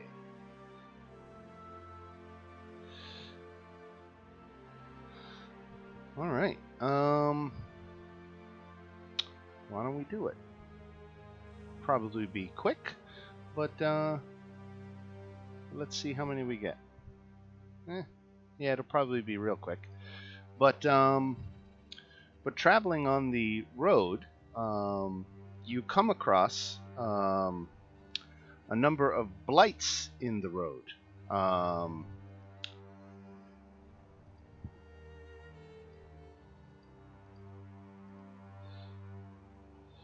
Let's see. Let's get everybody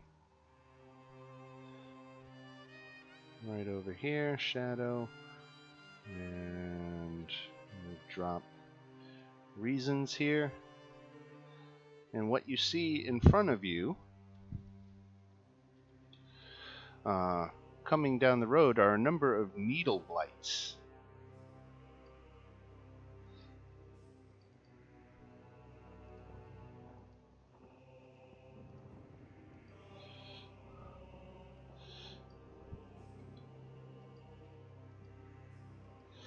So these creatures are coming down the road, and upon you know from some previous experience with these guys that they are blind beyond a radius of 60 feet or so. So at this distance, they can't see you, but you can see them.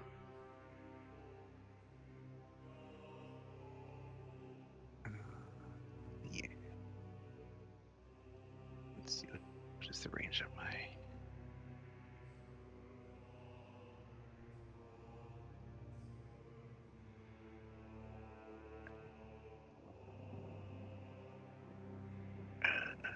Should we?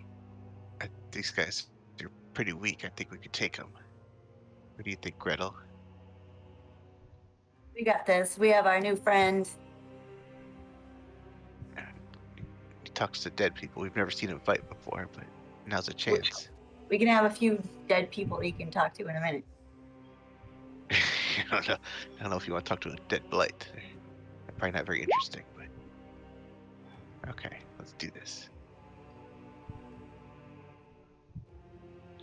All right, so everybody roll initiative.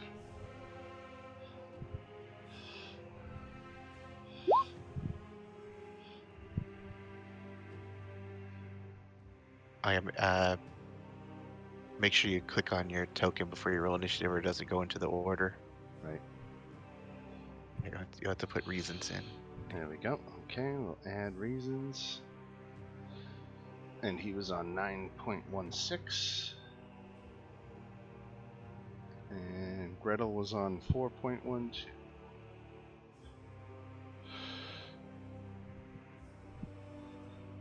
Now you guys will have a surprise round on them because they technically can't see you. Shadow, you get the first action. Yeah, Shadow's still on horseback, but he's gonna stay back here and he's gonna shoot his lightning launcher at the closest one. All right. First attack. Oh, look at that. 12 plus another d6. Oh, they don't have many hit points. And you hitting the one out front? Yeah, so that's 17 damage. Okay, you blast him into a pile of twigs. Your lightning gun discharges and just explodes his wooden body.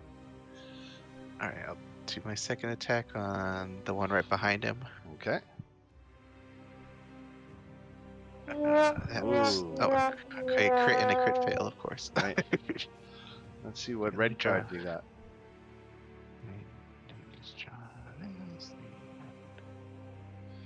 Draw this. The red card you got was until the end of your turn, attacks of opportunity are made against you with advantage. Ooh. I'll probably Oh, never can use I? it. Can I cash in my card? Oh yeah, card I drew. yeah, of course, yep. So that means I succeed on the attack roll. Okay, excellent. So that 7 turns into a hit. Yeah. And that does 6 lightning damage. To the one behind him. All right. And I'll just stay right there.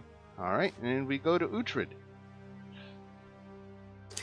Okay, I am going to. Don't know. Just so I can kind of stay where I am, I guess I'm probably going to make sure I don't hit the new guy.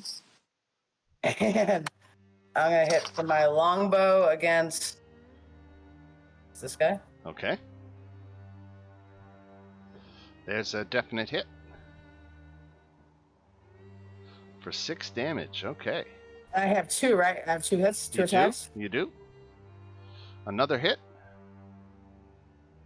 For 8 more. So with 1, you spin this little thing's body, and then the second shot comes through and goes right through its chest, driving it into the ground. So excellent work. This blight is no more. This blight is surprised, and we go to our tabaxi. So I assume each box is like 5 feet, so It is. it's within 60 feet. Okay. So I'll use my Vicious Mockery, which is a 1d4 psychic or 2d4, so use. So the range on that is 60 feet. It looks like you have to get about 25 feet closer. Okay, so yeah, then I'll move 25 feet closer.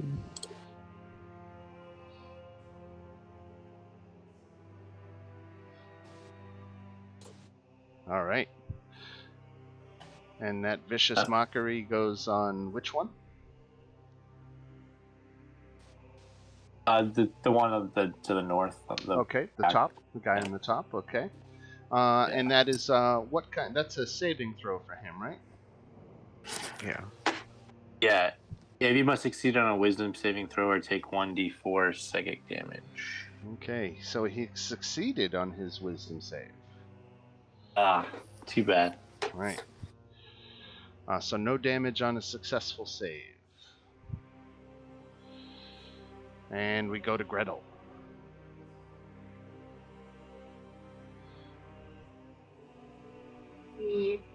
Or movement, and then try to hit this guy with a javelin if I can. I think so. Okay. There's a hit for 6 points of damage. Just 1. That's all I can do for this one. All right. I'm pretty sure that was at disadvantage since she's more than 30 feet away. Oh shit! Sorry. The second, So you I think rolled the second one. that first one I think missed because those 2 rolls. Right. So do I do just disadvantage for my second attack? No, you already rolled this. Was it? Oh yeah, you rolled. Well, I get 2. Yeah. Yeah, do disadvantage for your second attack. All right, so Boo. 2 misses. 2 misses. All right. Shadow. All right.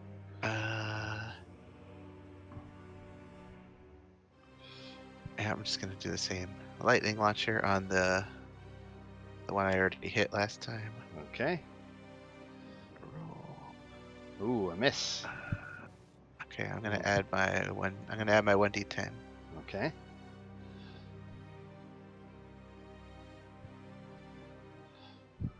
So it's a 15 That turns it into a hit. for 4 plus 6, so 5 lightning damage. 5 lightning damage. Enough to splinter his little body out of existence. And my second shot will be at the north one. 12 That's a hit. for 5 lightning damage. Okay. And then we go to Uhtred.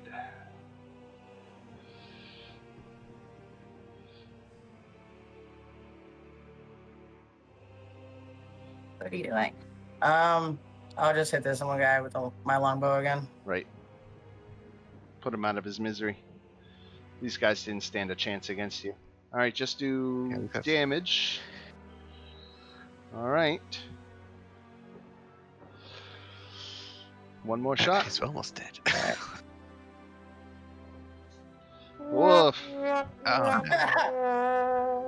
no. Take a card. All right. Now, this Needleblade is dead. This Needleblade is dead. This guy is gonna attack. And he's got one target that he can see, and that is our Tabaxi. So, the Needleblight flings his arm and shoots a volley of needles in your direction. But an 11 doesn't cut the mustard, so the needles do not harm you. Reasons, and that is the last thing that little needle blight will ever do, because it's your turn. I'm just kind of curious. I know blights aren't super hard, but I'm curious to try this. It's kind of like my bardic inspiration from I have these spirit tales, so I guess I can use one of my 4 bardic. So I can, and I roll like a d6, and if it's like a 1, it's like a tail of a clever animal, and that just gives like, I guess I'll give like Gretel like something cool she can do. Okay.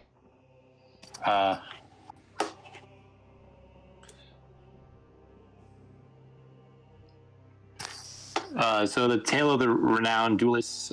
So now Gretel, whenever the next time she makes like a melee spell attack against the target takes force damage equal to 2 rolls of my bardic inspiration die plus my charisma modifier. Oh, nice. I mean that might be too complicated. I should probably just kill the guy, but that's something she can hold on to, I guess. Sure. All right. That's And we get Gretel's turn. So I don't have to use that right now. I can save that for another one. Yeah, you can save it for the duration, which Duration of just this match, or just like? Yeah, what's the duration on that? That's only for the fight, right? Yeah, that's a that's a brand new Yeah. Use it. archetype. So I haven't read much about it. All right, if it's If, melee, if it goes away, you should just use it now and see what it does. yeah, if it's melee though, I might not be yeah, able. you might be too far. Sorry, that was probably a dumb thing to do, but No, that's okay. Hey, you want to try stuff out? It's okay. That would have been cool though. 30. So I'm not there exactly. Would I be if I like sat on him? I do that thing. What are you trying to do? 52. 30. Exactly 5 feet 2 thing to do my double javelin. So you're still just outside of javelin range. Wait, so I'll just do my normal. Mhm. Crossbow or something? Yeah, I'll just use one crossbow. Right. Hey, look at that! You crit on it. Very good. So take your blue card. And you definitely killed this last blight. So that's 50 XP each. I know it's not a lot, but that's the random encounter. You tripped off on the road. What was that? 50? 50, right? Awesome, thanks. So one step closer.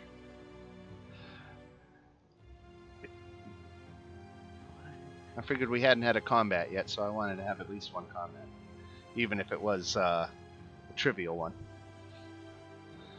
All right, and so that is the encounter that you had on the road. Have you guys? I apologize. I'm having a senior moment today where I can't remember everything you guys have done. Looks like you've done the winery in Yesterhill. Right? We did do the winery, yes. And we did do we did the hill with the big construct thing. With the druids, right. Okay. Yeah, that's like one of the only things we've completed so far. Right. All right. So now we're gonna do the tarot cards.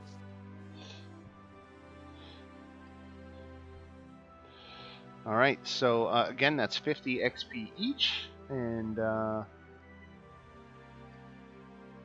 we hit the road again.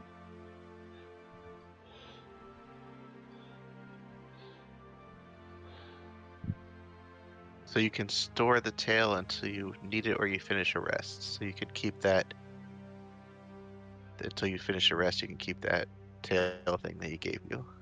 Oh, thanks. All right, you So when you guys. make a melee attack.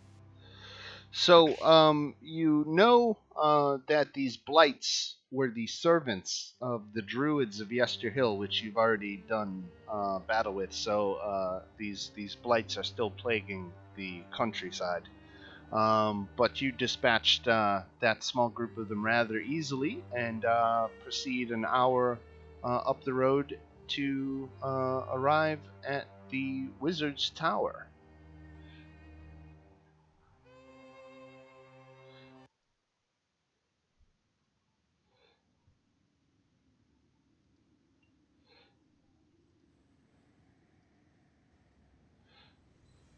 Let me just get my thing here. Make sure I don't forget anything. Approaching the tower. So you've come to a cold mountain lake enclosed by misty woods and rocky bluffs. Thick fog creeps across the dark, still waters, and the trail ends at a grass-covered causeway that stretches 100 yards across the lake to a flat, marshy island with a stone tower on it. The tower is old and decrepit, with collapsing scaffolds clinging to one side, where a large gash has split the wall.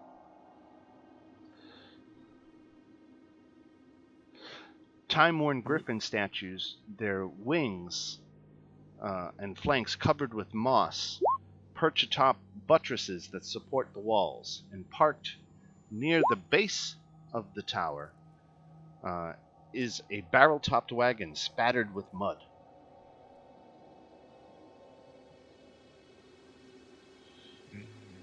I think you should all be able to see now this causeway that ends at the tower with the wagon parked outside. Let's go investigate.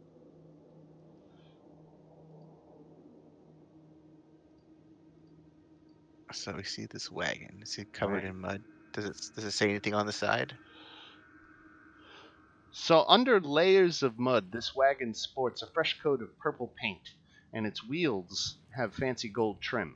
A brass lantern hangs from each corner, and red drapes cover a tombstone-shaped window on each side. A steel padlock secures the back door, hanging from which is a cheap wooden sign that reads, "Keep Out."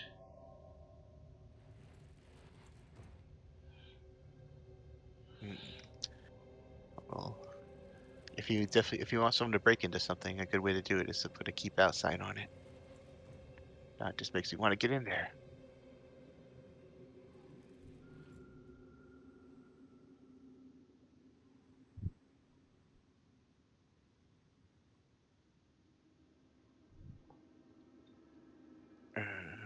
Okay, let's look at. I'll let you guys look at the wagon. I know too much about the wagon to be objective, so I'm letting you guys handle it.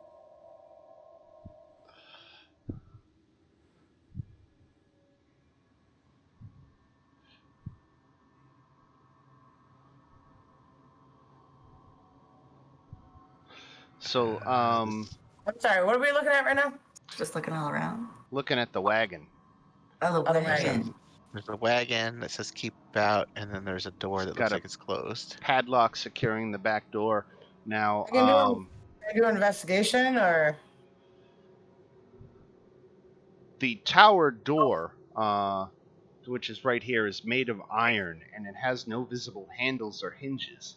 In the middle of the door is a large embossed symbol, connected series of lines with 8 stick figures set around it. Here, I'll show you. This is what it looks like.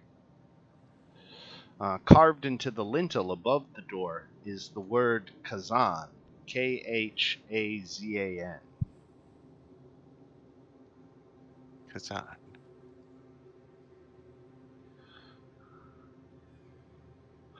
So you have this wagon, and you have this tower door with no handles or hinges. Okay. So I assume if I push on the door, nothing happens. Okay. So when you touch the door, lightning envelops the entire tower, and all creatures within 10 feet of it must succeed on a dexterity saving throw, which I believe is only you, Shadow. Everyone else is standing far enough away. That wasn't supposed to happen. Okay, let's see. Dex save. Okay, so you failed the dex save. Uh-oh. And that's 4d10. Oh, Jesus. So take, not too bad, 15 lightning damage. That's half my health. And That's pretty now the lightning is encircling the entire tower and is persisting. Okay. Don't touch that door.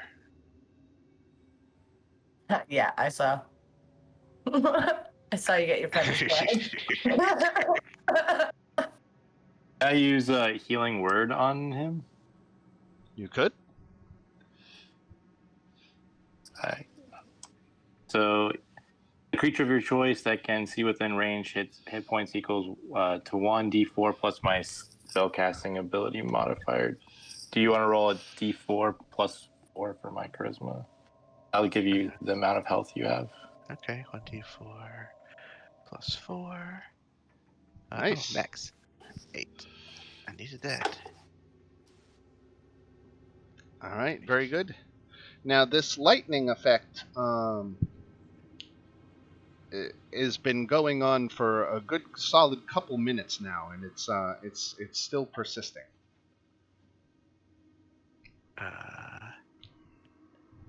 Is it? Is everything electrified? Like if I climbed up this ladder here, would I get buzzed? Yes, I think so. Okay. So it says Kazan on the door. I was gonna yell out then, Kazan! Maybe that's the owner. Kazan! And you get no kind of reply. Maybe there's some sort of answer in this wagon. Can I do an investigation check on the wagon? Yeah, absolutely. Looks like there's a door knocker. I wonder if I don't want to touch the door knocker though. Alright.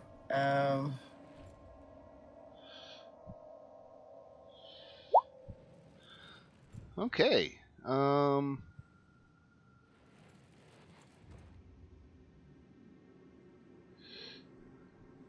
Let me tell you what you find.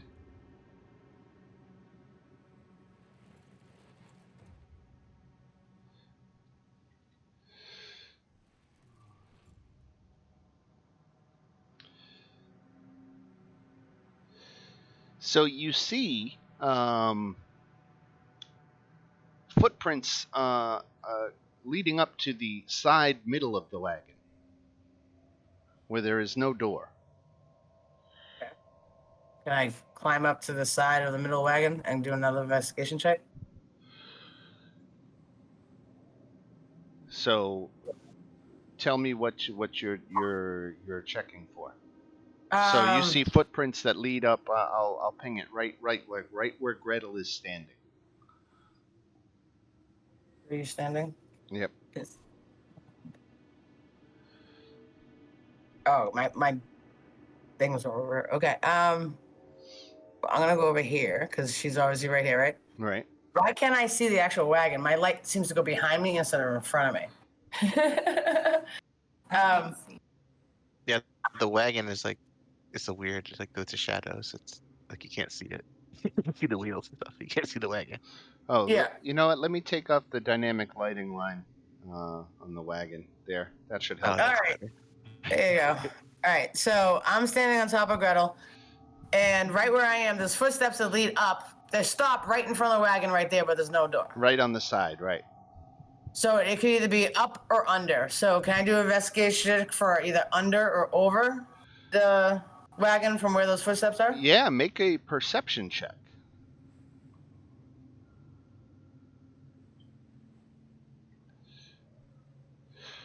And tell me, was that for under or over? Under. Okay. Um. So you see evidence that someone was crawling underneath the wagon, but when you look, you don't see anything. All right. Can I do over? Yep. And you do a pretty good check up there, and you don't see anything either. So somebody climbed under, but then there's nobody there anymore. Let me take a look. I'm gonna crawl under the wagon. I'm gonna investigate. A Someone perception was check. down here. All right, perception. Okay. Perception.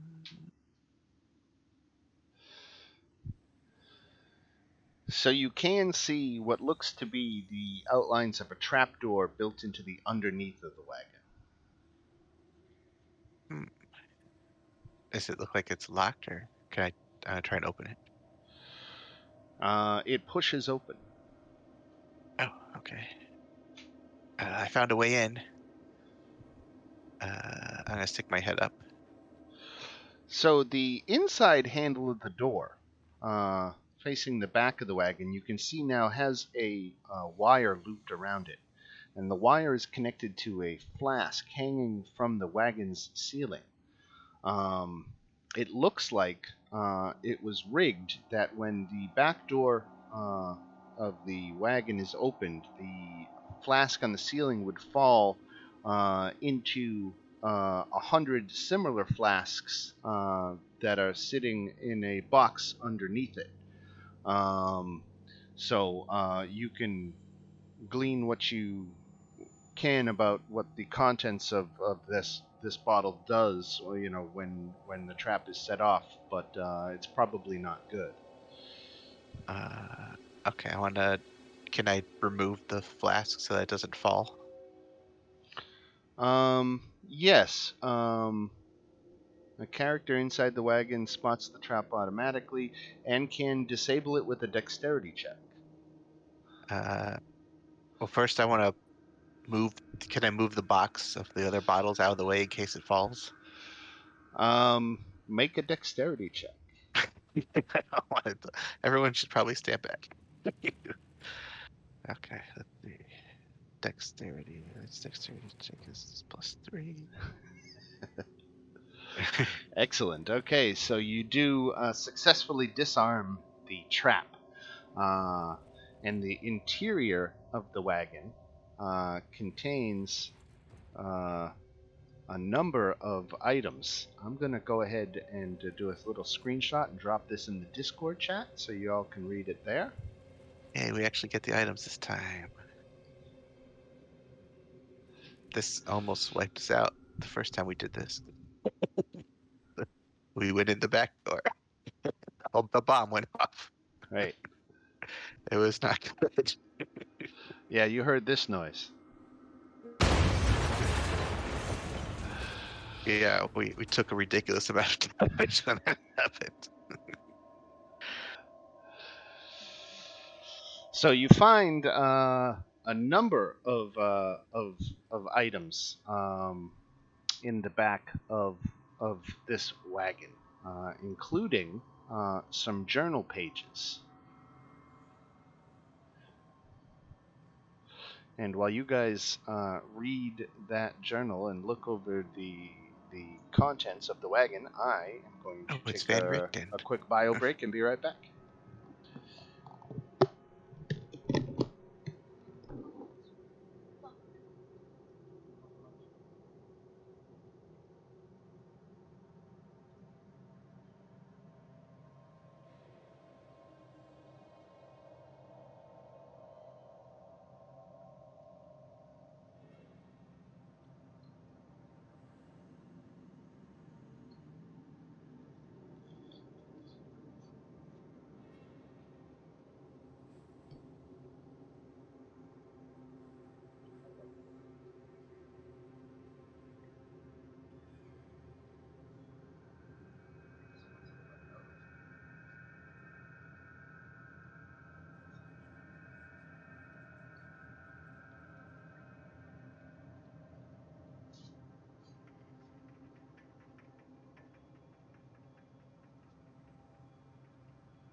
Okay, sorry about that. I'm back now.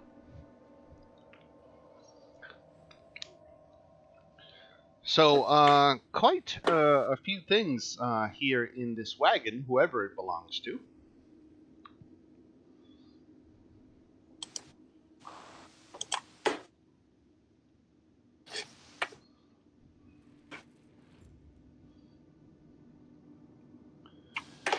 And after 10 minutes has elapsed, the lightning that enshrouds the tower finally stops and it reverts to a dormant state.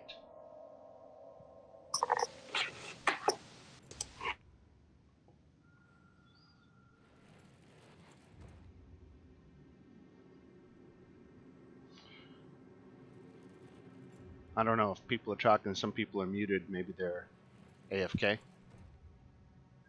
I'm back. Oh, okay. Back. Yeah, I'm here. Very good.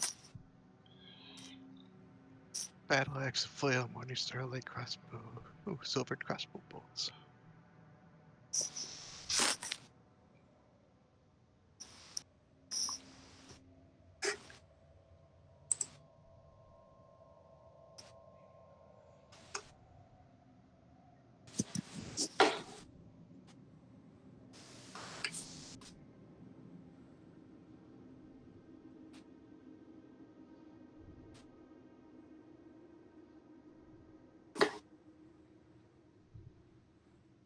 What about all the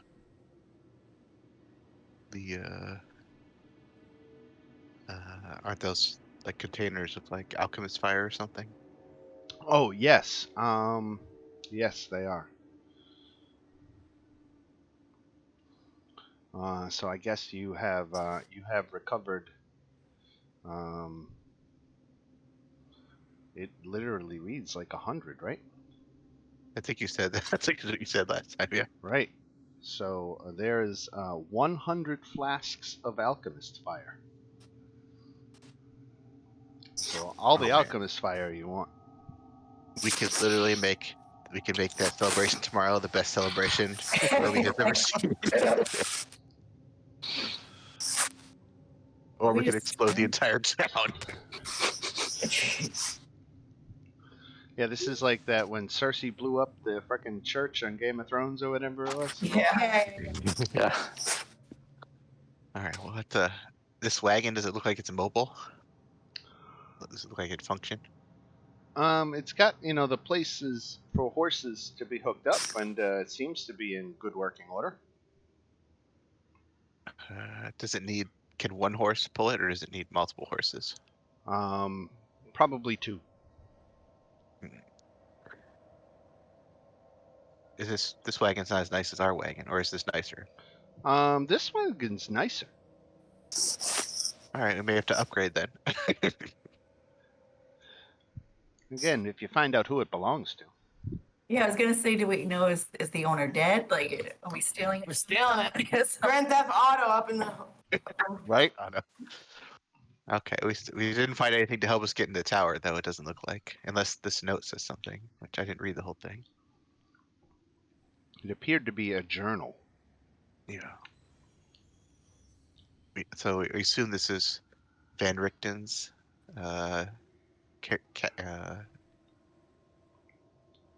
carriage. You found a page from his journal inside. You might surmise that the owner of the journal is the owner of the carriage.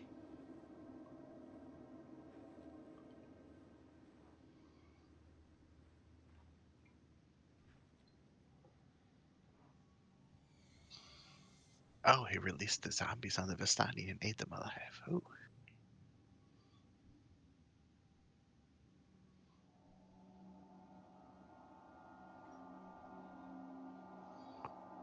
Okay, well, yeah, none of this helps us get into the Nope.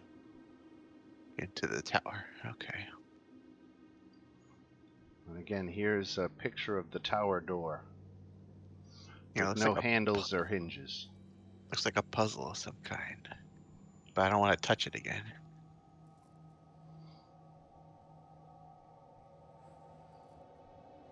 So the lightning is just not stopping? No, the lightning ceased after 10 minutes, and the tower okay. is dormant again. Okay, so touching the door is a bad idea.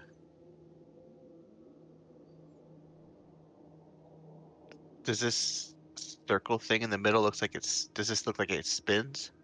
I was just gonna ask that too. Is it like a clock? Do we understand the writing that's on it?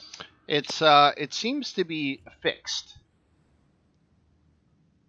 And it doesn't appear to have language in it. It seems to be more of a diagram. If we move the handle, does that thing move? Like that knocker thing? Touching the door would be a bad idea. You know that. Yeah. Right. Well, I don't have.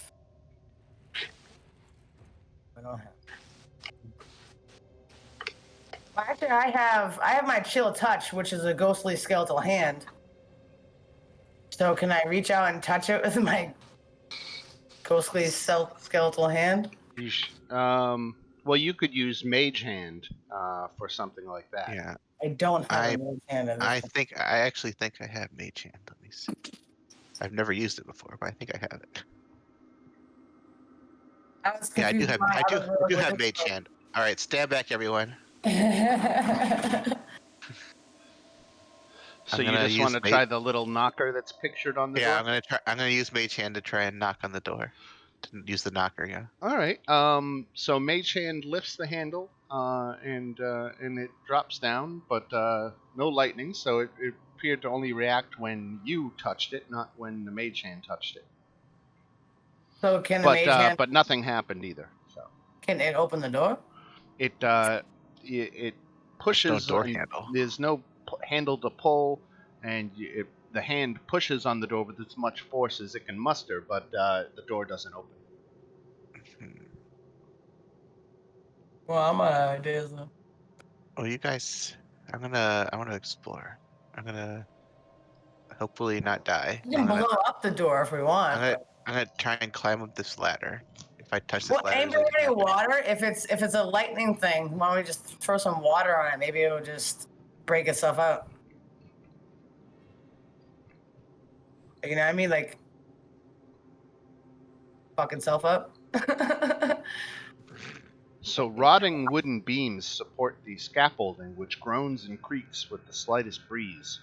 A series of ladders and platforms lead to a hole in the northwest wall on the 3rd floor. Do we want to go try climbing up into it? Yeah, I'm gonna climb up this ladder and try and go around the scaffolding. Okay.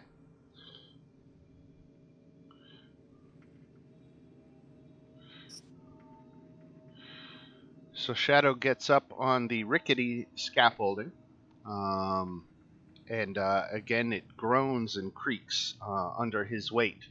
But he makes his way up to the hole on the 3rd floor. And let me tell you what you can see in there.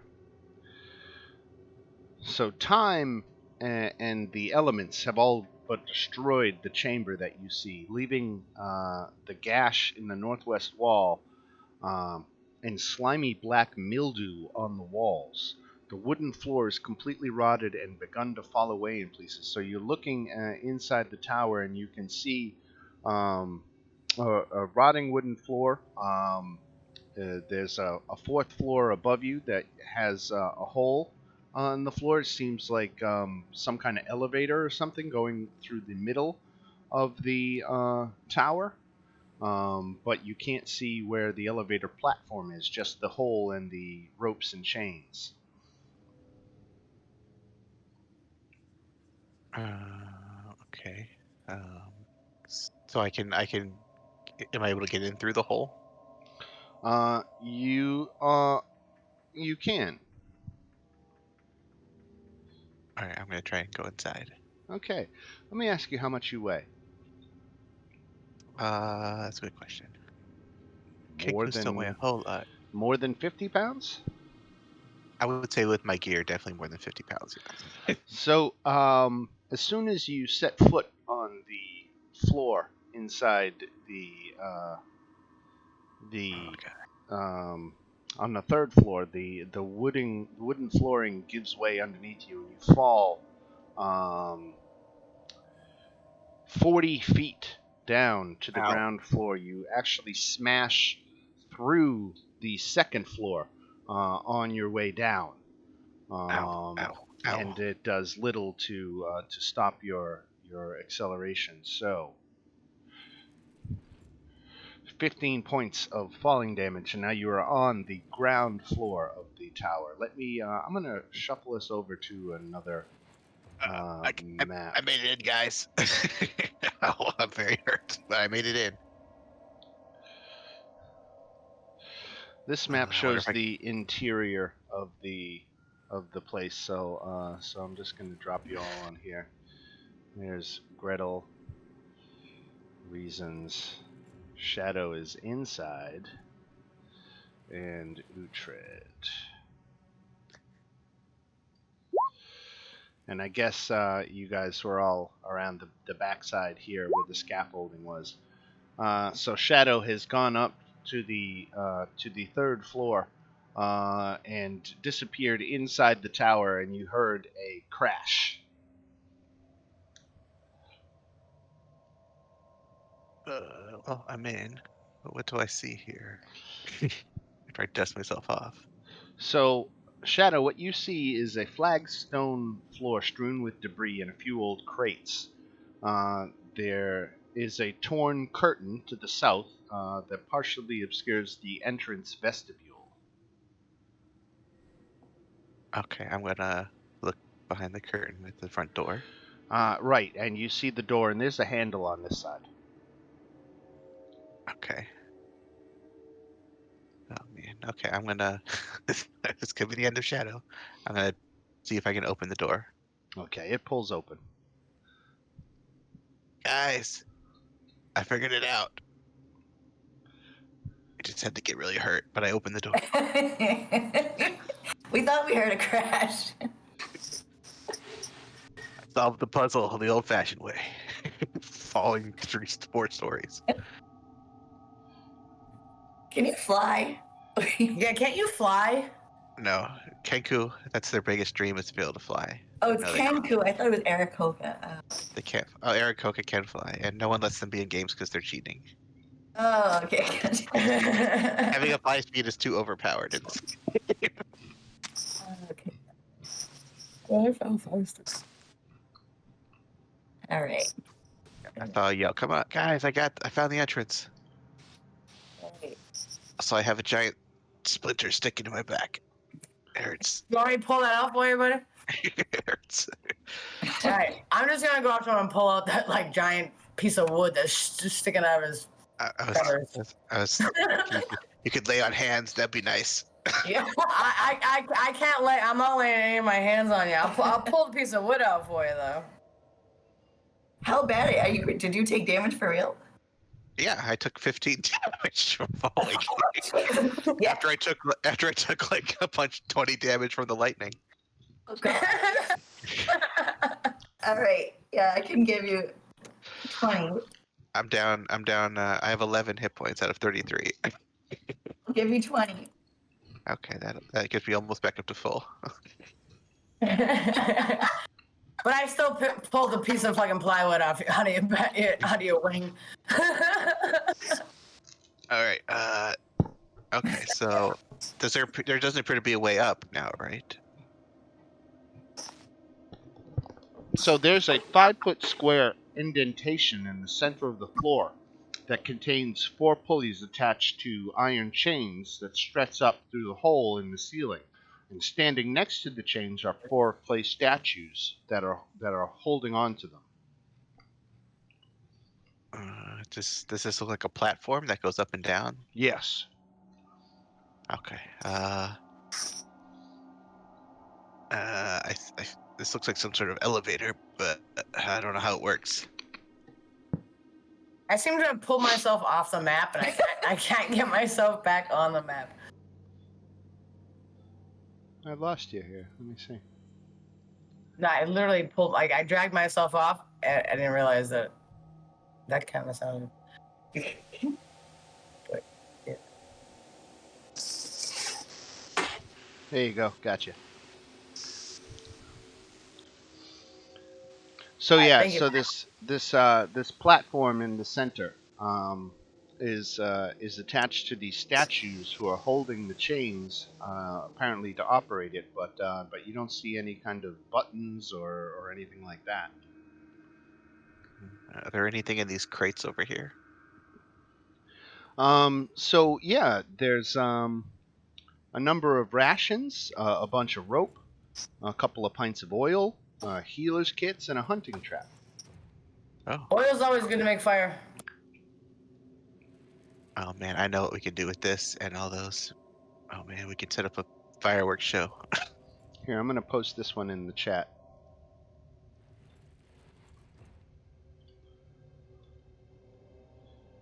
Yeah, our group loot is about to get huge.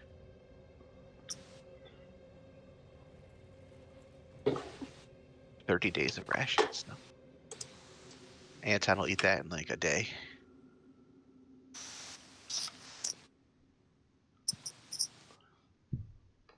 He's a growing boy. Rope. We have 5 pints of oil. 2 healer's kits. Hunting trap. Monster hunting equipment. Oh. What does monster hunting equipment entail? Inside characters. Oh, okay. So 7 vials of holy water.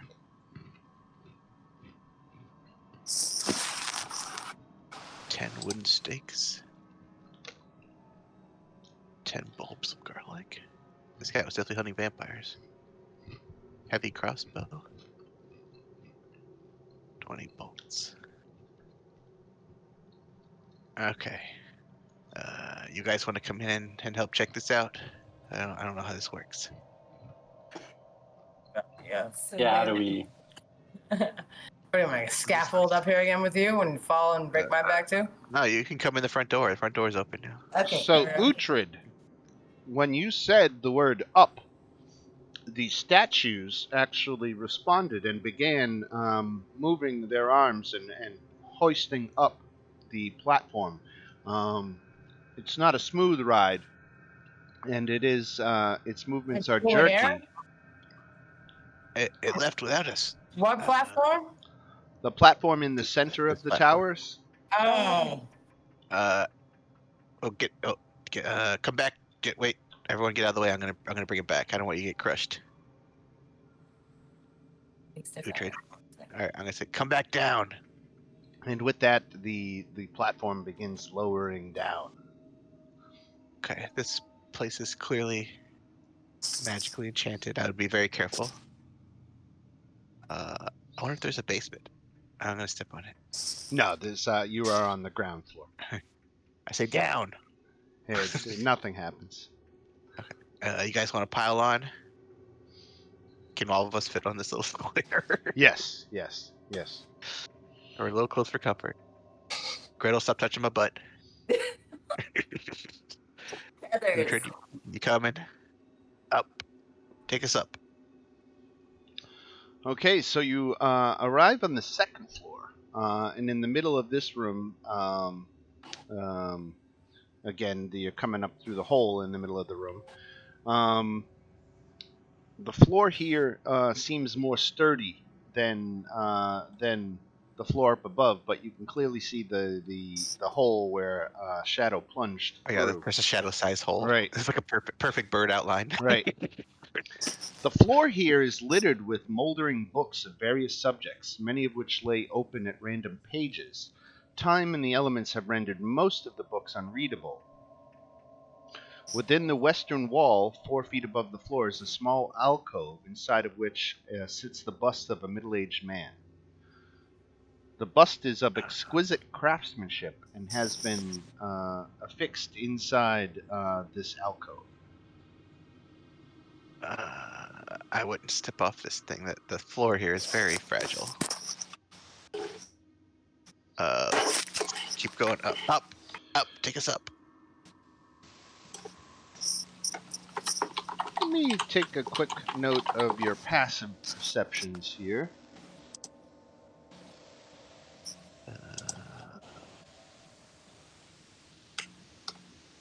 Okay, it seems reasons. You are the most perceptive of the bunch here, and you notice as the elevator continues to ascend that the eyes of the bust are following you as you go up. I'll just kind of mention to the guys. I don't think we're alone. I think someone's watching us. Oh yeah, the guy that talks to dead guys thinks someone's watching us. Ooh, scary. I mean, you get used to it. Oh, we have no other choice. We're going up. All right. Ignoring the bust and going up, you make your way to the third floor. Time and the elements again destroying this chamber. It's got black mildew on the walls. The floor is completely rotted away and begun to fall in places. Not safe to step on here. Yeah, this is where I came in. So Right. Let's keep going up. All right. And you arrive at the top floor. Now, unlike the levels below, this room shows signs of recent habitation. And although the place reeks of mold and mildew, it has plenty of creature comforts, including a cozy bed, a desk with matching chair, bright tapestries and a large iron stove with plenty of wood to feed it. Light enters through arrow slits as well as through dirt-caked windows with broken shutters. Other features of the room include a standing suit of armor and a wooden chest. Next to the armor, mounted on the wall, is a lock puzzle. Old wooden rafters bend under the weight of the tower roof, which has somehow remained intact through the centuries. Mounted to the rafters are pulleys around which hang the iron chains that support the elevator platform. Is this the top floor? So there's no more up? No more up. Okay. All right, so there's a desk. I'm going to check out this desk. So the walls of this room are covered in hastily scrawled notes and charcoal drawings of various people and places. Dominating the eastern wall are two portraits. The first is a portrait of Strahd von Zarovich. The other is of a severe-looking old man with glasses and thinning hair, and the drawing is labeled Rudolph. A crisscrossing web of dark threads connects all of the other notes and portraits to the two larger portraits. So it's a conspiracy wall. Oh yeah, they almost cracked the case.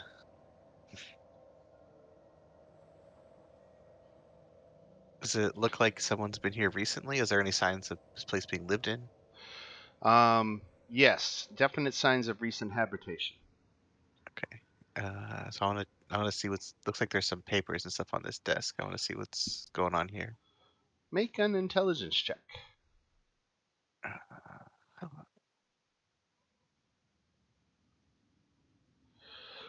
Okay, so you're definitely seeing interconnected papers showing Strahd and von Richten. These two people's connection to other people and places within the land of Barovia. Connected directly to Strahd, you find portraits of people named Rahadin, Ludmilla, Anastasia, Valenta, and Escher. Also connected to Strahd are Lady Vakter and Aragal. Aragal being I remember Lady one of the Vakter. Vastanis. Right. Now, connected directly to von Richten are notes regarding the town of Valaki. The tower that you're in also ties to von Richten, as well as Vastani camps through the land. There's also a sketch of a severed head. There are several drawings of Castle Ravenloft done from a distance. But anybody who wants to make a perception check can get a little bit of the lay of the land about the castle. I'll give the drawing of the severed head to Reason. This looks like your kind of thing. Here, I'm going to give you a handout for the castle here.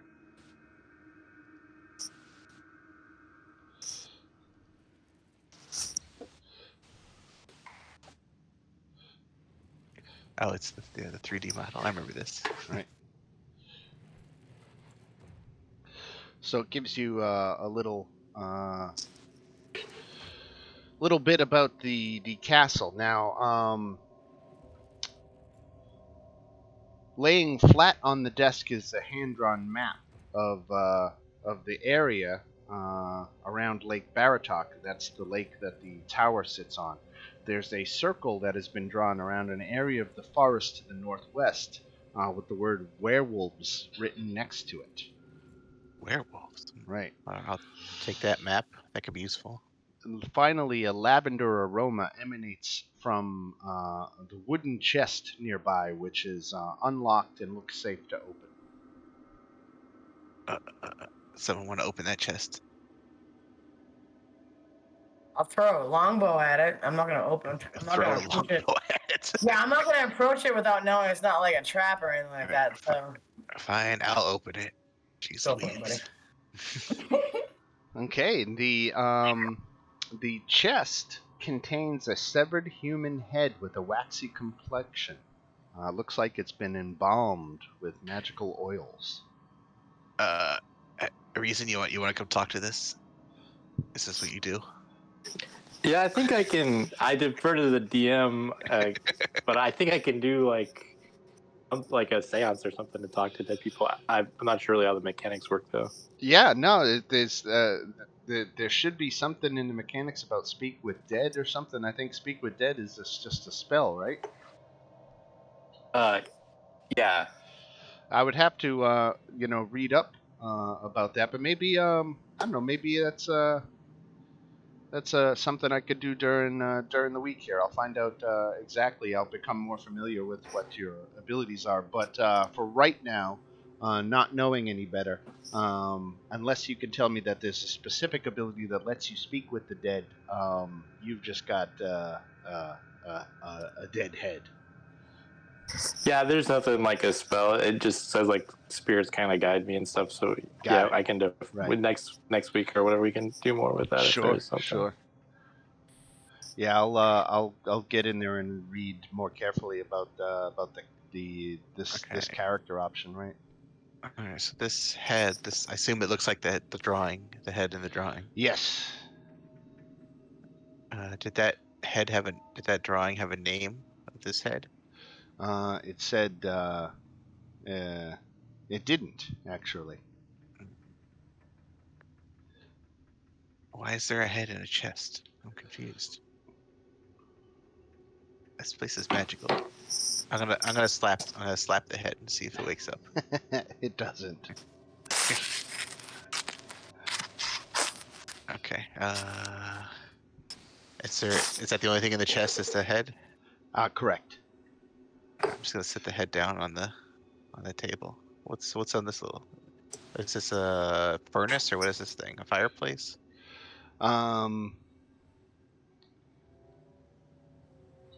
Yes, that is an iron stove. And then it looks like there's a little table over here. Right.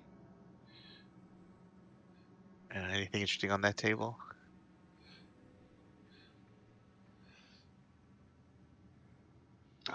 Nope. I think I covered it all. All right.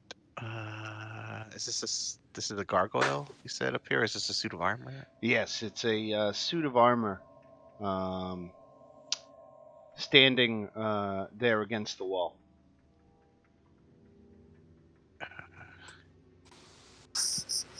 The card says something about letting like the name of the servant, and I mean, is there anything we're supposed to be doing to try to find like whatever that card takes us to? That Taraka reading, right? Yeah. It says, look for a wizard's tower on a lake. Let the wizard's name and servant guide you to which you seek. So I don't know if that's. Oh, I'm gonna say the wizard's name. It was Kazarak or Karazak. What was this? What was something like that? Start with a K. Kazan, right. So yeah.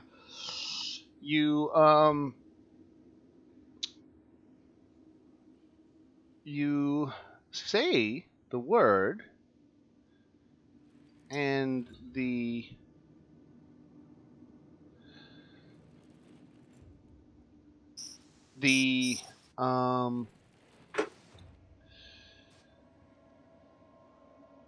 armor actually animates and removes a block from the wall next to it, revealing this puzzle that I have just dropped you guys on.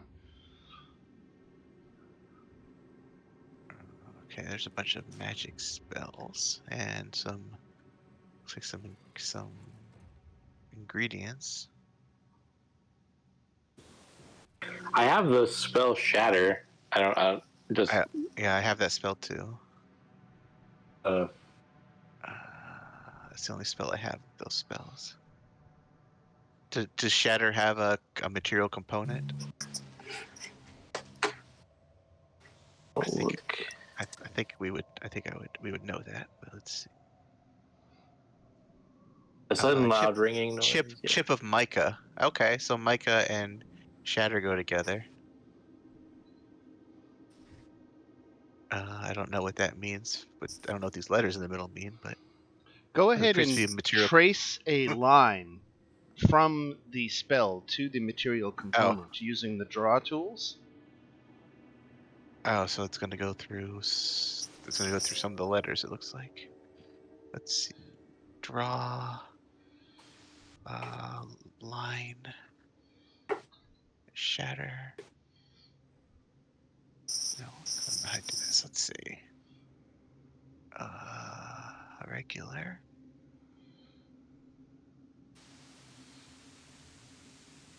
Hold shift to snap to grade. Does it spell like tomb or? Okay, that. No. No. You No. should be able to just do the freehand drawing tool. Okay, yeah, let me try that one. Yeah. Because, yeah, this draw line is not working too well.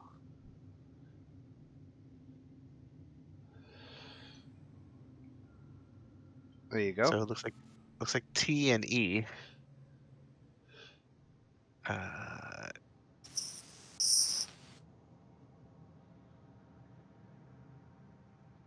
So no one else knows any of these other spells. I suppose if it's something on your spell list, you'd probably know about it.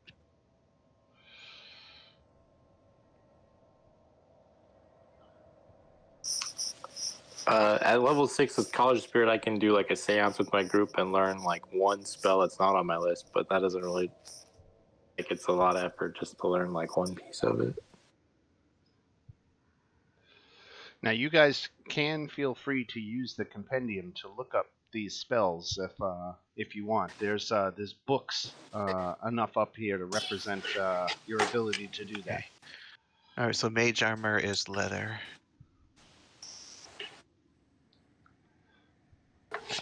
It's not a great line. Did that go through the dub? Oh, goodness. No.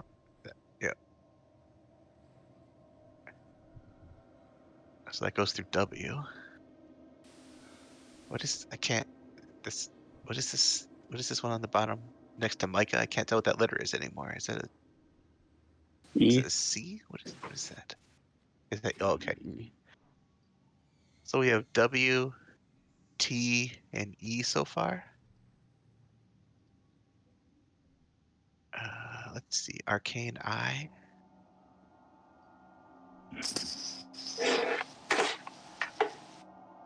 Arcane Eye is is a bit of bat fur.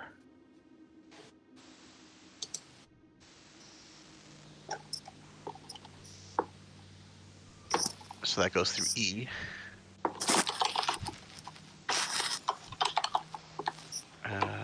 What's next? Arcane Lock is Gold Dust.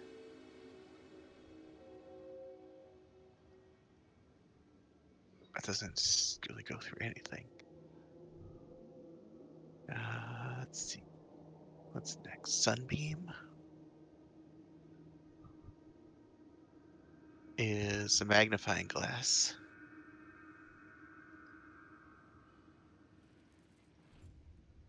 That goes through F and M.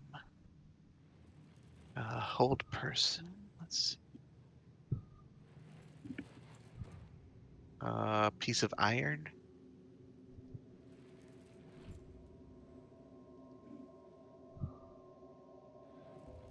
Detect thoughts is a copper piece. And so tidal wave must be the water, which makes sense.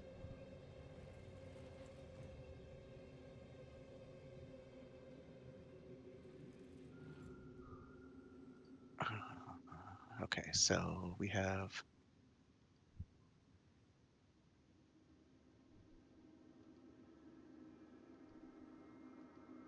I wonder if it has to go through the middle or if it touches. Yeah, let's see. We have W, A, T, U, and we write down W, A, T, U, M, F, V, K-E-E-A. And E goes, there's two that go through F, so maybe another F. That's what I was thinking. So I was like, I was wondering if it's doubled up. Does that mean there's two F? And then so that means there's a third E. I have no idea what. Or maybe it's the ones that didn't get crossed out. Okay, maybe that's K-A-N-Z-A.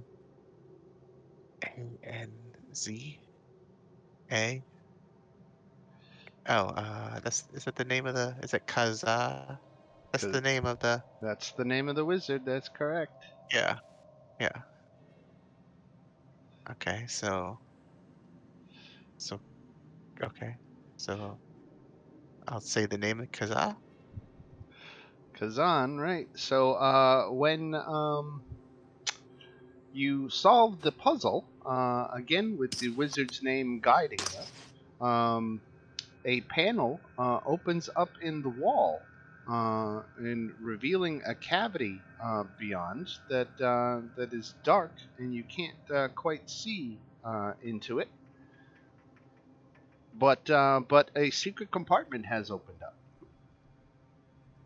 Yeah. Who wants to stick their hand in the hole? I will. Yeah, go for it. All right. So you come up. Let me find it.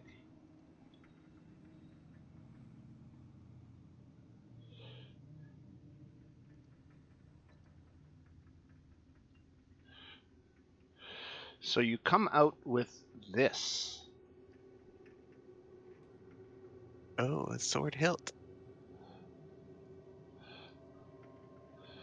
Does that mean I got to keep that since my fist is the one that went in the hole? Right. Uh, You get first dibs. I'll keep it. yeah. It is just a sword hilt. It seems that the blade that was once attached to this hilt has broken off.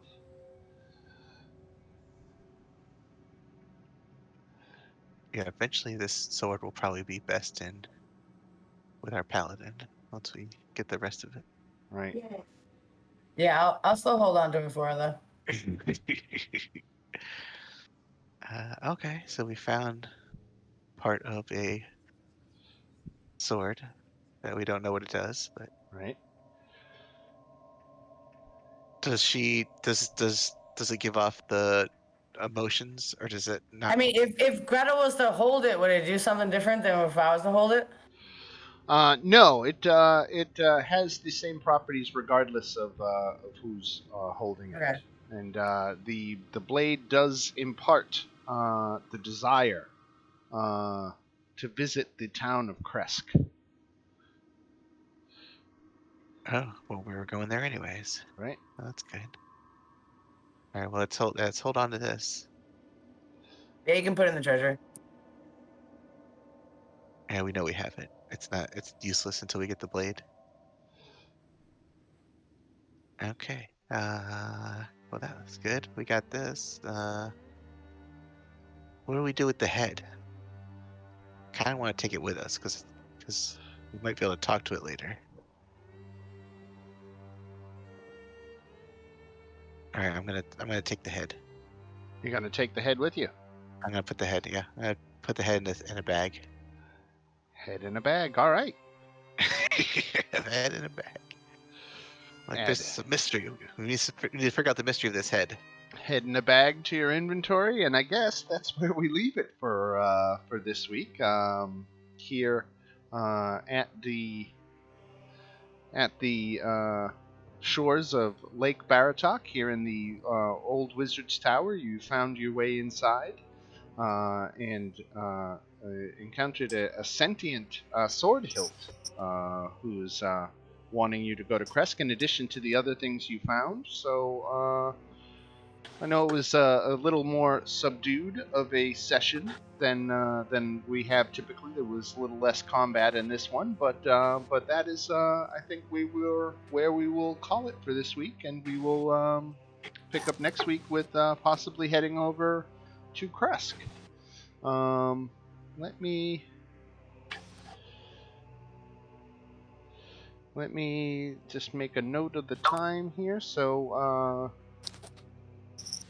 yeah, we'll call it right here. 2 in the afternoon is good, and we will see where next week takes us. So, thanks everybody for again turning up this morning and putting in a good couple of hours of gaming in. I appreciate it and enjoyed it. I see a couple of cards that didn't get to be played. Nothing too juicy, I hope. 1d4 after an attack roll, that's not so bad. But I will collect those cards and we will wrap it up. Any closing thoughts? Yeah, you can take my red card. Thank you. Yeah? Yeah. Thank you, You're everybody. welcome. Thank You're you, welcome. guys. All right. See Yeah, you next everybody. week. Yeah, thank you. Thank you again. We will see you next Saturday morning. Yeah, Yep. thank you. Nice meeting you.